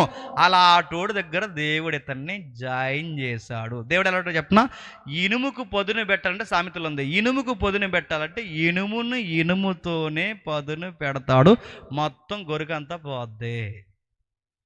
నిన్ను కొన్నిసార్లు సవర తీయాలంటే దేవుడు చేసే పని అని చెప్పిన, నీలాంటి దగ్గర పెడతాడు, గుర్తుపెట్టుకో. అప్పుడు ఆ నిప్పు ఎలా ఉంటుందో, ఆ దెబ్బ ఎలా ఉంటుందో, ఆ బాధ ఎలా ఉంటుందో ఖచ్చితంగా దేవుడు చెప్పండి చూపిస్తాడు. యాకోబుకి అర్థమైంది, జీవితంలో నేర్చుకున్నాడు, అటు తిరిగి వచ్చాడు, నిలబడ్డాడు, బాధపడ్డాడు. ఆ స్టోరీ అంతా మనకు తెలుసు. జీవితంలో మారిపోయాడు. ఆ మారిపోయిన పేరే ఇశ్రాయేలు. ఎవరు? ఇశ్రాయేల్. ఆ ఇశ్రాయేలుకి 12 మంది పుడితే, ఆ 12 మందికి 12 మంది సంతానం, ఆ 12 మందికి పిల్లలు పుడితే ఆ జనాంగానికి వచ్చిన పేరే ఇశ్రాయేల్. ఈ అబ్బాయికి ఆశీర్వాదాలు పిచ్చి ఎందుకు వచ్చిందంటే, గోలు బాగానే ఉంది కానీ అబ్బాయి లైన్ కరెక్ట్ కదా. ఎందుకు వచ్చిందంటే, వీళ్ళ తాతయ్య గారు ఎవరండి? నేను ముగించేస్తాను, ఒట్టే చెప్తున్నాను, ముగించేస్తాను. చెప్పండి, వీళ్ళ తాతయ్య గారు ఎవరండి? అబ్రహాం గారు. వీళ్ళ తాతయ్య గారు చిన్నప్పటి నుంచి మనవళ్ళగున్న వీళ్ళిద్దరిని కూర్చోబెట్టి పాఠాలు చెప్పాడు. మీరు ఎలా చెప్పగలరు? మీరు అప్పుడు పుట్టారని సీరియస్గా నా వైపు చూడకండి. ఆ లెక్కలు తెలిస్తే మనకు అర్థమవుద్ది. లెక్కలేంటి? బాగా వినండి. అబ్రహాం గారికి ఇస్సాక్ గారు ఎన్ని సంవత్సరాలు పుట్టాడండి? 100 ఏళ్ళకి, 100 ఏళ్ళకి పుట్టాడు. అబ్రహాం గారికి ఇస్సాక్ గారు పుట్టిన సంవత్సరం ఎంత? 100 ఏళ్ళకి పుట్టాడు. అబ్రహాము గారికి ఇస్సాకు 100 ఏళ్ళకి పుడితే, 100 ఏళ్ళకి పుడితే 40 ఏళ్ళకి పెళ్ళి అయింది. ఎవరికి? యాకోబు గారికి, క్షమించండి, ఇస్సాక్ గారికి. 40 ఏళ్ళకి ఇస్సాక్ గారికి పెళ్ళి అయితే 60 సంవత్సరాలు, అంటే సరిగ్గా పెళ్ళైన 20 సంవత్సరాలకి ట్విన్స్ పుట్టారు. ఎవరు? వీళ్ళిద్దరూ, యాకోబు, యాసావు. అంటే ఈయనకి 60 సంవత్సరాలు వచ్చేసరికి 2 పిల్లలు పుట్టారు. ఇప్పుడు ఇస్సాకుకి 60 వస్తే అబ్రాహాంకి ఎంత వస్తుంది? ఇస్సాకుకి 60 వస్తే అబ్రహాంకి ఎంత వస్తుంది? 160. అబ్రహాము గారు టోటల్ బ్రతికింది ఎంత? 175. 175లో 160 పక్కకి తీసండి, ఇంకా ఎన్ని సంవత్సరాలు ఉంటాయి? 15 సంవత్సరాలు ఉన్నాయి. అంటే 15 సంవత్సరాల వయసు వచ్చేంత వరకు ఈ పిల్లలు ఎవరి ముందు ఎదిగారు చెప్పండి? అబ్రహాం ముందు ఎదిగారు. అబ్రహాం గారు ఖచ్చితంగా కొడుకుల్ని మనవల్ని దగ్గర కూర్చోబెట్టుకుని ఏం చెబుతాడు? ఏం చెప్తాడు అడుగుదాం బైబిల్ని ఒకసారి చూడండి. ఆదికాండం 19వ అధ్యాయం, ఆదికాండము 19వ అధ్యాయం, ఆదికాండము 19వ అధ్యాయం, ఆదికాండము 19వ అధ్యాయం, క్షమించండి 18వ అధ్యాయం 19వ వచనం. ఎట్లనగా యెహోవా అబ్రహాము గూర్చి చెప్పినది మీకు కలుగు చేయనట్లు తను తరువాత తన పిల్లలు. అబ్రహాము గారికి ఎంతమంది పిల్లలు చెప్పండి. మరి తన పిల్లలేంటి? ఎబ్రీలో ఒక అర్థం ఉంది. ఎబ్రీ ప్రజలకు ఉన్న అర్థం ఏంటంటే, కొడుకు పిల్లలను కూడా చెప్పండి తన పిల్లలు అంటారు, తమ్ముడు పిల్లలను కూడా నా పిల్లలు అంటారు. మరో మాట చెప్పిన, తమ్ముడు కొడుకుని తమ్ముడని కూడా పిలుస్తారు. అక్కడ తన పిల్లలు అన్నాడంటే తన పిల్లలకి ఏమి నేర్పించాడట? తన పిల్లలంటే ఇప్పుడు ఇస్సాకు పిల్లలు కూడా ఎవరి పిల్లలు? అబ్రహాం గారి పిల్లలు. ఏమి నేర్పిస్తున్నారు చూడండి. నీతి న్యాయములు జరిగించుచు యెహోవా మార్గమును గైకొనుటకు అతడు వారికి ఆజ్ఞాపించినట్లు నేను అతన్ని ఎరిగి తిని. ఇప్పుడు చెప్పండి, యాకోబు యాసావులకి ఖచ్చితంగా తాతయ్య గారు మనవళ్ళకి ఏం చెప్పుంటాడు చెప్పండి. ఒరే, జీవితంలో అన్నీ చూశాను, ఇలా ఉంటే దేవుడు ఆశీర్వదిస్తాడురా, ఇలా ఉండకపోతే దేవుడు దెబ్బ కొడతాడురా, జీవితంలో సంపాదించుకున్నది ఏదన్నా ఉందంటే ఆశీర్వాదాలరా, ఇలా ఉండాలన్న సబ్జెక్ట్ ఇద్దరికి చెబితే ఆధ్యాత్మిక చింతన ఆశీర్వాదాల సబ్జెక్ట్ యాకోబుకి ఎక్కింది. ఎప్పుడు ఏది తినేద్దామా అని తిరిగే దరిద్రపు లక్షణాలన్నీ ఎవరికి ఎక్కాయి చెప్పండి? అది. ఇప్పుడు ఇక్కడ ఎంతమంది ఉన్నారండి, కొంతమందికి ఈ వాక్యం చాలా ఆనందంగా ఉంటుంది, కొంతమందికి ఆకలేస్తుంటుంది. ఎందుకు అంతే, ఎప్పుడు జనాల్లో రెండు రకాలు ఉంటారు. ఇద్దరికి ఆ వాక్యం చెప్తే, అంటే అబ్రహాం గారు ఇద్దరికి మాటలు చెప్తుంటే చిన్నోడికి ఎక్కింది చెప్పండి, పెద్దోడికి ఎక్కలేదు. అంతే, ఎక్కింది అయితే ఎక్కింది, కానీ వెళ్ళే పద్ధతి మాత్రమే చెప్పండి. వాళ్ళ అమ్మగారు చెడగొట్టారు. వాళ్ళ అమ్మగారు ఎందుకు చెడగొట్టారు? ఆవిడ మంచిదేనండో. ఎందుకు చెడగొట్టిందంటే ఆవిడ ఏమనుకుంది, దేవుడు చిన్నోడిని జాగ్రత్తగా చూడమన్నాడు, జాగ్రత్తగా చూడాలని ఎంత జాగ్రత్తగా చూసి మొత్తానికి కాపురాన్ని పాడు చేసుకుంది. ఆవిడది తప్పేం లేదు, కాకపోతే పద్ధతుల తప్పు. ఇదంతా చదివిన తర్వాత యాకోబుని దేవుడు దీవించాడు. ఎంత దీవించాడు ఇప్పుడు చెబుతున్నాడు మలాకి గ్రంథంలో. మర్చిపోకండి, మలాకి గ్రంథం మొదటి అధ్యాయం, మలాకి గ్రంథం మొదటి అధ్యాయం, మలాకి గ్రంథం మొదటి అధ్యాయం 2వ వచనం నుంచి. యెహోవా సెలవిచ్చినదేమనగా నేను మీ ఎడల ప్రేమ చూపితిని, అయితే మీరు ఏ విషయమందు నీవు మా ఎడల ప్రేమ చూపితివందురు. యాసావు యాకోబున కన్నకాడ. వాళ్ళు అడిగిన ప్రశ్న ఏంటండి, నువ్వు ఏ విషయమందు మా ప్రేమించమంటే ఆయన ఏమన్నాడు? మీ నాన్న ప్రేమించాలన్నాడు. వీళ్ళ నాన్న ఎవరు చెప్పండి? మీ నాన్న యాకోబు. నిజంగా మీ నాన్న ప్రేమించాను. మీ నాన్నే గనక ప్రేమించకపోతే ఈ ప్రశ్న అడగడానికి కూడా ఈరోజు మీరు నా ఎదురుగా చెప్పండి ఉంటారు. ఎందుకు? మీ నాన్న ఏమైనా తిన్నంగా ఉన్నాడా? మీ నాన్న వాళ్ళ నాన్నకి అబద్ధం చెప్పాడు, మీ నాన్న వాళ్ళ అన్నయ్యకి అబద్ధం చెప్పాడు, మీ నాన్న తినంగా ఉన్నాడా? మీ నాన్న ప్రేమ పెళ్ళిళ్ళని తిరిగాడు, మీ నాన్న తినంగా ఉన్నాడా? మీ నాన్న ఇలాంటి పనులు చేయకూడదని బేతేల్లో దర్శనమిచ్చి నిచ్చెన ఒకటి చూపించి, అలా కాదు ఇలా ఆధ్యాత్మిక చింతనని నిచ్చెన చూపించిన తలగాడుగా చేసుకున్న రాయి కుప్ప పెట్టి పేరెట్టి వెళ్ళిపోయాడు తప్ప అసలు నేనేంటి ఆశీర్వాదాలు ఏంటి మీ నాన్నకి బుర్రకి ఎక్కిందా? మళ్ళీ 25 ఏళ్ళ తర్వాత తిరిగి వచ్చి నది ఒడ్డు నిలబడితే కానీ మీ నాన్నకు అర్థం కాలేదు. మీ నాన్న కుప్పు గంతులు వేసినప్పుడే, మీ నాన్న వాళ్ళ నాన్నకి అబద్ధాలు చెప్పినప్పుడే, మీ నాన్న వాళ్ళ అన్నయ్యకి అబద్ధాలు చెప్పినప్పుడే, మీ నాన్న ప్రేమని తిరిగినప్పుడే, ఆ రోజే మీ నాన్నను లేకుండా చేస్తే ఈరోజు మీరు ఉంటారా? మీ నాన్న ప్రేమించినట్టు అర్థం ఏంటి చెప్పనా? మీ నాన్నకి భక్తిహీనత ఉన్నప్పటి నుండి నేను ప్రేమించాను. ఎందుకు? ఈ రోజుకి మీరు వస్తారని ఆ రోజు నుంచే మీ తల్లిదండ్రుల భక్తిహీనతను కూడా నేను భరించాను. ఇప్పుడు చెప్పండి, ఈరోజు బరకాల మీద ఇలా కూర్చుని, కుర్చీల మీద ఇలా కూర్చుని నేను ఇక్కడ నిలబడ్డానంటే మన తాతలు మంచోళ్ళ అడుగుతున్నాను చెప్పండి. సమాజంలో మంచోళ్ళేమో కానీ దేవుని దృష్టికి మంచోళ్ళ. ఎన్ని మూఢనమ్మకాలు నమ్మారు, దేవుణ్ణి ఎక్కిరించే పనులు ఎన్ని పనులు చేశారు. మన నానమ్మలో, తాతమ్మలో, అమ్మమ్మలో, మన తాతలు దేవుడికి విరుద్ధమైన మూఢనమ్మకాలు ఎన్ని చేశారు. అప్పటి నుంచి దేవుడు భరించాడు, మన తాతలను భరించాడు, మన తండ్రులను భరించాడు. అక్కడి నుంచి భరిస్తే ఈరోజు నువ్వు వచ్చి కుర్చీలో కూర్చున్నావు. ఆ రోజే మన తాతలను తీసేస్తే ఈరోజు కుర్చీ ఉండదు. చెప్పు నువ్వు కూడా. అదే దేవుడు చెప్తున్నాడు, ఈరోజు మీరు నన్ను ప్రశ్నిస్తున్నారంటే మీ నాన్న ప్రేమించాను. నిజంగానే మీ నాన్నని భరించాను నేను. మన తాతలను భరించాడు దేవుడు. మళ్ళీ చెప్తున్నాను, మన ముత్తాతలను భరించాడు దేవుడు. మన వ్యవహారాలు, మన కుటుంబాలు బాగోకపోయినా భరించాడు దేవుడు. ఆ దేవుడు భరించాడు కనుక ఈ రోజు వరకు నేను ప్రేమించి ఇక్కడ కూర్చోబెట్టి ఈ సభలో ఈ రోజుకి రాత్రి 11:30 వరకు నీతో మాట్లాడుతున్నాడంటే నిన్నెంత ప్రేమిస్తున్నాడు చెప్పాయి. ఎంత ప్రేమిస్తున్నాడు నిన్ను ఆయన.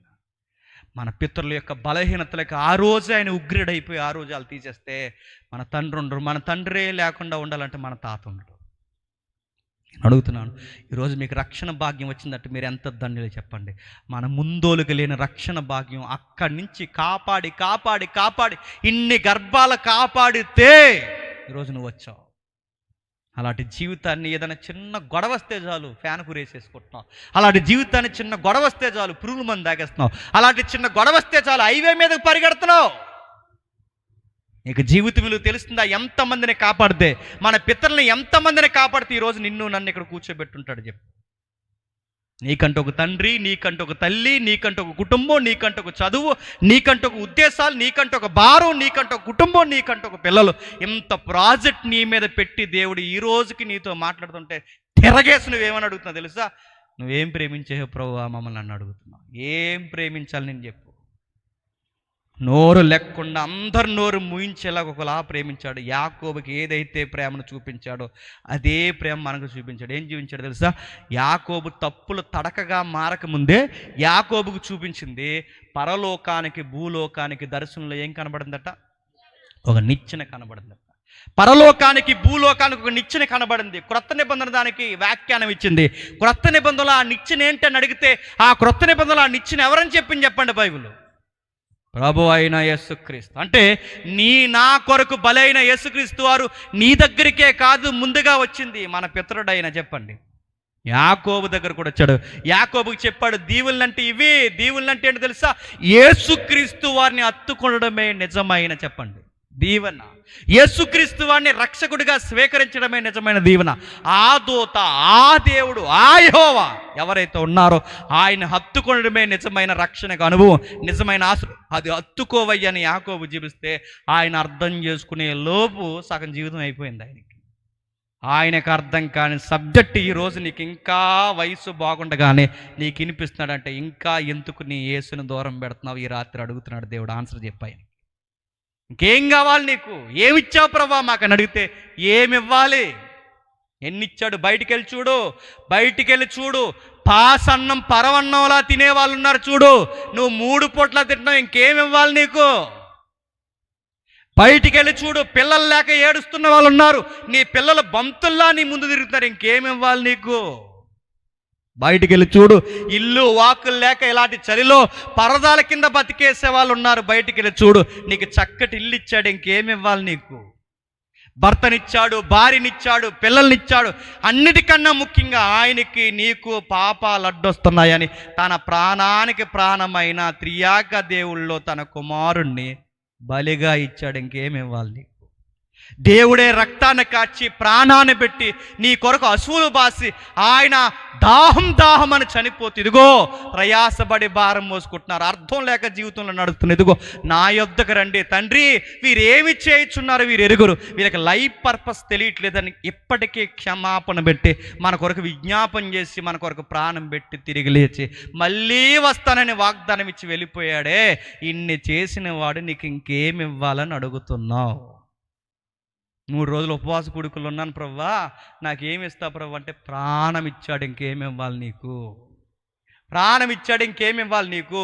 ఉపవాస కూడుకులు ఉండి ఇల్లు ఇస్తావా, వాకిలు ఇస్తావా, ఉద్యోగం ఇస్తావా, పిల్లల్ని ఇస్తావా, పెళ్లి చేస్తావా, ఇలాంటివి అడుగుతున్నావు. నీకు ఆయన ఏం చేస్తాడో, ఇశ్రాయేలుకి ఎలాగైతే కళ్ళు కనబడలేదో చెప్పండి, ఈరోజు కూడా ఎంత చేసినా మన కళ్ళుకి చెప్పండి కనబడట్లేదు. ఇంకేమి ఇవ్వాలి చెప్పు? ఏమి ఇవ్వాలి? ఆరోగ్యంగా తిరుగుతున్నాయి, ఇంకేమి ఇవ్వాలి చెప్పు? లక్షల కోట్ల రూపాయలు ఉన్నా తినడానికి సరైన తిండి తినలేక హాస్పిటల్ చుట్టూ తిరుగుతున్న వాళ్ళు ఉన్నారు. మనము పెళ్ళికి వెళ్తాం, చక్కటి బిర్యానీ తింటాం, నచ్చితే కవర్లు వేసింది తెస్తాం, మళ్ళీ తింటాం, మళ్ళీ రాత్రి తింటాం, మిగిలితే పొద్దున్న టిఫిన్ కొడతాం. ఏమైనా అవుతుంది ఈ స్టమక్కి? ఎంతకన్నా నీకు ఏమి ఇవ్వాలి చెప్పు? అన్నిటికన్నా గొప్ప ఆస్తి ఏంటి చెప్పిన? ఆరోగ్యం ఇచ్చాడు. అన్నిటికన్నా గొప్ప ఆస్తి అని చెప్పిన తింటే మనసారా నిద్రపోతున్నావు, నిద్ర కూడా ఒక దీవెనే. నీకు ఇంకేమి ఇవ్వాలి చెప్పు? ఇశ్రాయేలు అడిగినట్టు అడగండి. ఇంకా బంతులో తిరుగుతున్నాయి, ఇంకేమి ఇవ్వాలి చెప్పు? ఆయన ప్రాణాన్ని ఇచ్చాడు, రక్తాన్ని ఇచ్చాడు. ఇది నీకు అర్థమైతే ఈ రాత్రి వెళ్ళిపోయే ముందు దేవునికి మాట ఇవ్వు, దేవా ఇన్ని చేసినా నాకు చూడడం రావట్లేదు ప్రభువా, నిన్ను ప్రశ్నించడానికి నా దగ్గర ఏమీ లేదు, నేను అడక్క ముందే నా అక్కర్లన్నీ ఎరిగిన వాడివి, నేను ఏది కోరక ముందే నా కోరికలను తీర్చేవాడు. ఇన్ని చేసిన నేను ఈ రోజుకి నేను ప్రశ్నిస్తే ఇశ్రాయేలుతో మాట్లాడడం ఎలాగైతే మానేసావో ఇలానే ఉంటే నువ్వు కూడా నాతో మాట్లాడడం చెప్పండి మానేస్తావు. ఆ పరిస్థితి తెచ్చుకోకండి. వాళ్ళతో 400 సంవత్సరాలు మాట్లాడడం మానేశాడు, మనకు 400 సంవత్సరాలు మళ్ళీ చెప్తున్నాను, మనతో ఒక 4 సంవత్సరాలు దేవుడు మాట్లాడడం మానేస్తే దేశ దిమ్మరి కయ్యేలాగా అయిపోతాం. ఉరిపోసుకున్న సౌల్లాగా అయిపోతాం, నడిమి ఇరిగిపోయి బద్దలాసిపోయి చచ్చిపోయిన యోధాలాగా అయిపోతాం. జీవితంలో దేవుడు వదిలేస్తే దేశ దిమ్మర్లు అయిపోయిన అనేక మందిలాగా అయిపోతాం. అలాంటి పరిస్థితి తెచ్చుకోకండి. దేవా, మాకు చాలా మేలు చేసావు ప్రభువా, చాలు ప్రభువా. బిడ్డలను ఇచ్చే ప్రభువా, వాకులు ఇచ్చే ప్రభువా, మాకంటూ ఒక సంఘం ఇచ్చే ప్రభువా, ఒక దైవజన్ని ఇచ్చే ప్రభువా. ప్రతి వారము ఆ పులిపేట మీద నుంచి ఆ దైవజను నోట్లోంచి మాతో మాట్లాడుతున్న ప్రభువా. ఇంతకన్నా మాకేం కావాలి ప్రభువా? మాకు లైఫ్లో గ్రేటెస్ట్ ప్రివిలేజ్ ఏదన్నా ఉంది అంటే సంఘంలో కూర్చొని వాక్యం వినడం. ఇంతకన్నా ధన్యత మాకేమీ లేదు ప్రభు. ఇది మీకు అర్థమైతే దేవుడు మిమ్మల్ని ఆశీర్వదిస్తున్నాడు. ఇది మీకు అర్థమైతే దేవుడు ఈరోజు మిమ్మల్ని దీవించాడు. ఇది మీకు అర్థమైతే నజరేయుడైన యేసుని ఈరోజు మీ రాత్రి మీ గుండెల్లోనికి ప్రవేశింపజేస్తున్నాడు. దేవుడు మిమ్మల్ని దీవించునుగాక. అలానే ఏకీవించండి, అలానే ఏకీవించండి. ప్రార్థన చేసుకుందాం. ప్రార్థన. ప్రేమగల తండ్రి, కృపగల దేవ, మీలువైన సంగతులు తండ్రి మాకు వినిపించినందుకు మీకు స్తుతులు తండ్రి. మీ దయగల మాటలు తండ్రి ఎంత అద్భుతమైనవో. ఎన్నిసార్లు మేము మాట్లాడుకున్న తండ్రి మాకు తరగనివి. ఎన్నిసార్లు ఈ బైబిల్ సంగతులు పదే పదే మేము ధ్యానించిన తండ్రి మాకెంతో రుచికరమైనవి తండ్రి. అలాంటి మాటలు మరొకసారి ఈ ప్రాంతంలో వినిపించినందుకు మీకు స్తుతులు దేవా. మాకు ఎన్నో చేశారు. ఇశ్రాయేల్ అన్నీ పొందుకున్న తర్వాత మాకు ఏం చేశారని ఎలాగైతే అడుగుతున్నారు, ఈరోజు కూడా దేవుడు మాకు ఏం చేస్తారు, ఏం చేస్తారు, ఏం చేస్తారని అడుగుతున్నారు. ఇంకేం కావాలి తండ్రి? మాకు చాలా జరిగించారు, చాలా ఇచ్చారు తండ్రి.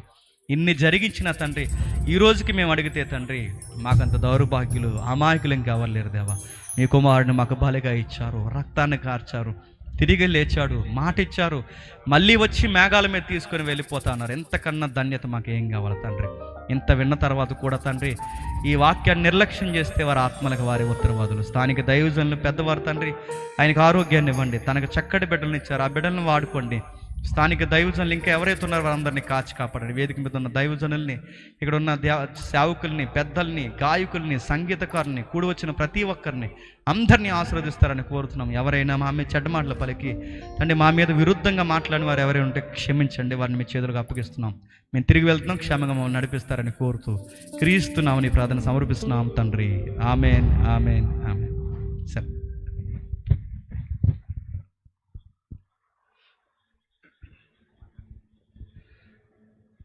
చక్కని సందేశం మనకిచ్చిన దేవుని సేవకులకి సంఘం తరపున, మనందరి తరపున వారికి నా హృదయపూర్వక వందనాలు తెలియజేసుకుంటూ ఉన్నాను. Praise Lord. హల్లెలూయా. ప్రియులారా, ఈ కూడికను గురించి కొద్ది నిమిషాలు సాక్ష్యం విందాం. ఆఖరి ప్రార్థన, దీవెన దాని తర్వాత ఉంటుంది. హల్లెలూయా. ఈ సభను ఇంత జయకరంగా జరిగించిన నా తండ్రికి నేను కృతజ్ఞత స్తుతులు చెల్లించుకుంటున్నా. వచ్చిన మీ అందరికీ నా వందనాలు. ఇక్కడ కూర్చున్న ఇద్దరు దైవజనులు నాకు చాలా ఇన్స్పిరేషన్. నేను వీరిని చూసి సేవ చేయాలంటే ఇట్లా చేయాలి అని చెప్పేసి మొదట వీళ్ళనే ఎంచుకుంటాను. నాకు చాలా ఇష్టం వీళ్ళిద్దరితో కలిసి నేను ఇట్లా ఒక సభ పెట్టించాలన్నది నా ఉద్దేశం. నాకు అదొక డ్రీమ్ అన్నమాట. ఇది ఇప్పటికి నెరవేరింది. ఇంత ఘనంగా జరిగిద్దని నేను అనుకోలేదు. ఇంత ఘనంగా జరిగించినందుకు నేను దేవునికి ఎంతగానో కృతజ్ఞతలు తెలియజేసుకుంటాను. ఈ సభ అసలు ఇక్కడ రోడ్డు మీద జరగాల్సింది, అంబేద్కర్ సెంటర్ దగ్గర. అక్కడైనా ఎందుకంటే బయట ఎక్కడన్నా పెడుతుంటే మా కుర్రోళ్ళు ఎవరు రావట్లేదు బయట ప్రార్థనలకు అనేసి. అక్కడ పెట్టాలి అని అక్కడ పెడితే కుర్రోళ్ళు అందరూ కూర్చుంటారు, అన్న వాక్యం విని కొద్దిగన్నా ప్రేరేపణ వచ్చి మారుతారని చెప్పేసి అని అక్కడ పెడదాం అనుకున్నాను. కానీ అన్న వస్తున్నాడు అనేసరికి పోలీసులు పర్మిషన్ ఇవ్వలేదు. మార్నింగ్ ఇక్కడ మార్చి ఇదంతా గ్రౌండ్ క్లీన్ చేసి ఇదంతా మార్నింగ్ చేయడం జరిగింది. పొద్దున్న నుంచి నాతో పాటు నా ఫ్రెండ్స్ కూడా ఎవరు ఏం తినలేదు. నాతో పాటు అండగా నిలబడింది నా స్నేహితులే. వాళ్ళని బట్టి నేను దేవుణ్ణి ఎంతగానో స్తుతిస్తున్నాను. నేను మారినట్టే నాతో పాటు ఉన్న మా గ్రామంలో ఉన్న కుర్రోళ్ళు కూడా మారాలి. అందరూ కలిసి ప్రార్థనకి వెళ్ళాలని నా డ్రీమ్ అన్నమాట. ఇదే కాలువగట్టున ఎన్నోసార్లు కూర్చుని తాగాను నేను. కానీ ఇప్పుడు మా ఫ్రెండ్స్ మేము కలిసి ఒక 10 రోజులు మట్టి ఈ మీటింగ్ గురించి ఏకాంతంగా వెళ్ళి ప్రార్థన చేస్తున్నాం. ఎక్కడైతే తాగామో ఇప్పుడు అక్కడే ప్రార్థన చేస్తున్నాం. అందుకు నేను ఎంతో ఆనందంగా ఉన్నాను, దేవుణ్ణి ఎంతోగానో స్తుతిస్తున్నాను. వచ్చిన మీ అందరికీ నా వందనాలు. ఈ చిన్న సాక్ష్యం దేవుడి నుంచి. ఆఖరి ప్రార్థన. దైవజనులందరూ కూడా పైకి రావాల్సిందిగా ప్రభు పేరిట కోరుకుంటున్నాను. అందరూ పైకి రండి సేవకులు. నేను చెప్పాలనుకున్నా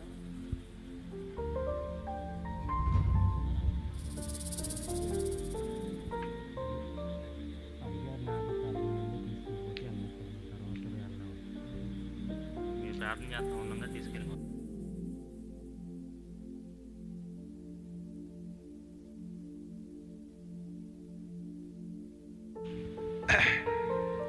ప్రార్థన. అందరు తరలు వంచండి, లేచి నిలబడండి. లేచి నిలబడి తరలు వంచండి. ఎవరు కన్నులు తెరిచి ఇటువంటి చూడవద్దు. ఆఖరి ప్రార్థన. మహాపరిశుద్ధుడా, ప్రేమగల తండ్రి, దయగలనేసయ్యా, మీ కొందనాలు, స్తోత్రాలు. ఇన్ని నెలల ప్రార్థన, ఇంత ప్రయాసతో కూడినటువంటి ఈ కూడిక ఇంత అద్భుతంగా జరిపించిన మీ కృపను బట్టి, మీ ఆత్మను బట్టి, మీ ప్రేమను బట్టి మీ కొందనాలు, స్తోత్రాలు చెల్లించుకుంటూ ఉన్నాం. యవనస్తుడు వెలసిన బాబును మీరు ప్రేమించారు, కృపలో నిలబెట్టారు. ఇంత గొప్ప కూడిక జరపటానికి మీ బిడ్డకి మీరిచ్చిన బలాన్ని బట్టి మీ కొందనాలు. మీరు ఇచ్చినటువంటి నాయన సమస్తమును బట్టి, స్నేహితులను బట్టి మీ కొందనాలు, స్తోత్రాలు. బిడ్డతో సహకరించిన వారు అందరిని బట్టి వందనాలు. ఇన్స్ట్రుమెంట్స్ వారిని బట్టి, సౌండ్ సిస్టమ్ వారిని బట్టి ప్రభువా మీ కొందనాలు, స్తోత్రాలు. ఈ స్థలం వారిని బట్టి కూడా మిమ్మల్ని స్తుతిస్తూ ఉన్నావు నాయనా. నాయనా, రోడ్డు మీద అయితే ఇంత అద్భుతంగా జరిగేది కాదు. మీ చిత్తమై ఉన్నది ఇలాగూ జరిపించారు. వెల్సన్ని, తనతో పాటు ఉన్న తన స్నేహితులందరినీ మీరు పరిపూర్ణంగా మార్చి మహిమ పొందండి. వాక్యం చెప్పిన మీ సేవకులను దీవించండి. పాడిన వారు, ప్రార్థించిన వారు, ఆరాధన చేయించిన బిడ్డలందరినీ ఇంకా మీ కృపలో వాడుకొని మహిమ పొందమని. దూర ప్రాంతం నుండి చాలామంది వచ్చున్నారు, గ్రామస్తులు వచ్చున్నారు, ప్రార్థనలు చేసి ఉన్నారు నాయన. అందరినీ దీవించి మీరు అక్కడ కొరకు మమ్మల్ని సిద్ధపరచమని, ప్రతి వారును మీ వైపు చూచున్నట్లు ఆకాశమునకు భూమికి మీరు మధ్యవర్తిగా ఉన్నారు కాబట్టి నాయన, యేసుక్రీస్తు అనే నిచ్చెన మీద ఎక్కి ఆకాశమునకు, పరలోకమునకు చేరునట్లు మా అందరిని నడిపించమని. వచ్చిన సేవకులందరిని బట్టి మీ స్తోత్రాలు. అలాగే తెంపేల సభలను బట్టి ప్రార్థన చేస్తున్నాను ఆయన. మార్చి నెల 23వ తారీఖు నుండి 27వ తారీఖు జరుగుతున్న సభలు దీవెనకరంగా, ఆశీర్వాదకరంగా జరిపించి మహిమ పొందండి. అలాగే విజయవాడలో నాయన వచ్చే నెల 14, 15, 16 తారీఖులు జరుగుతున్న కల్వరి ప్రేమ మహాసభలు దీవెనకరంగా జరిపించి మహిమ మీరు పొందండి. వచ్చిన బిడ్డలందరినీ దీవించి మీరే ఆశీర్వదించి మీ దీవెనలతో తృప్తిపరిచి మహిమ పొందమని యేసు పరిశుద్ధ నామములో ప్రార్థన చేయుచున్నాము తండ్రి. ఆమేన్. మన తండ్రి అయిన దేవుని ప్రేమ, కుమారుడైనటువంటి యేసుక్రీస్తు వారి కృప, పరిశుద్ధాత్మని యొక్క సహవాసము, ఆదరణ కూడి ఉన్న మనందరికీ, వాక్యం చెప్పిన సేవకులకు, గ్రామమునకు పరిచయం చేసిన బిడ్డలందరికీ ఆయన కృప సదా తోడై నడిపించునుగాక. ఆమేన్, ఆమేన్. అందరికి వందనాలండి. గమనించండి, దూరం పొరుగురు నుంచి వచ్చిన వారికి భోజనాలు ఏర్పాటు చేయటం జరిగింది. ఎక్కడన్నా వెలసల ఇంటి దగ్గర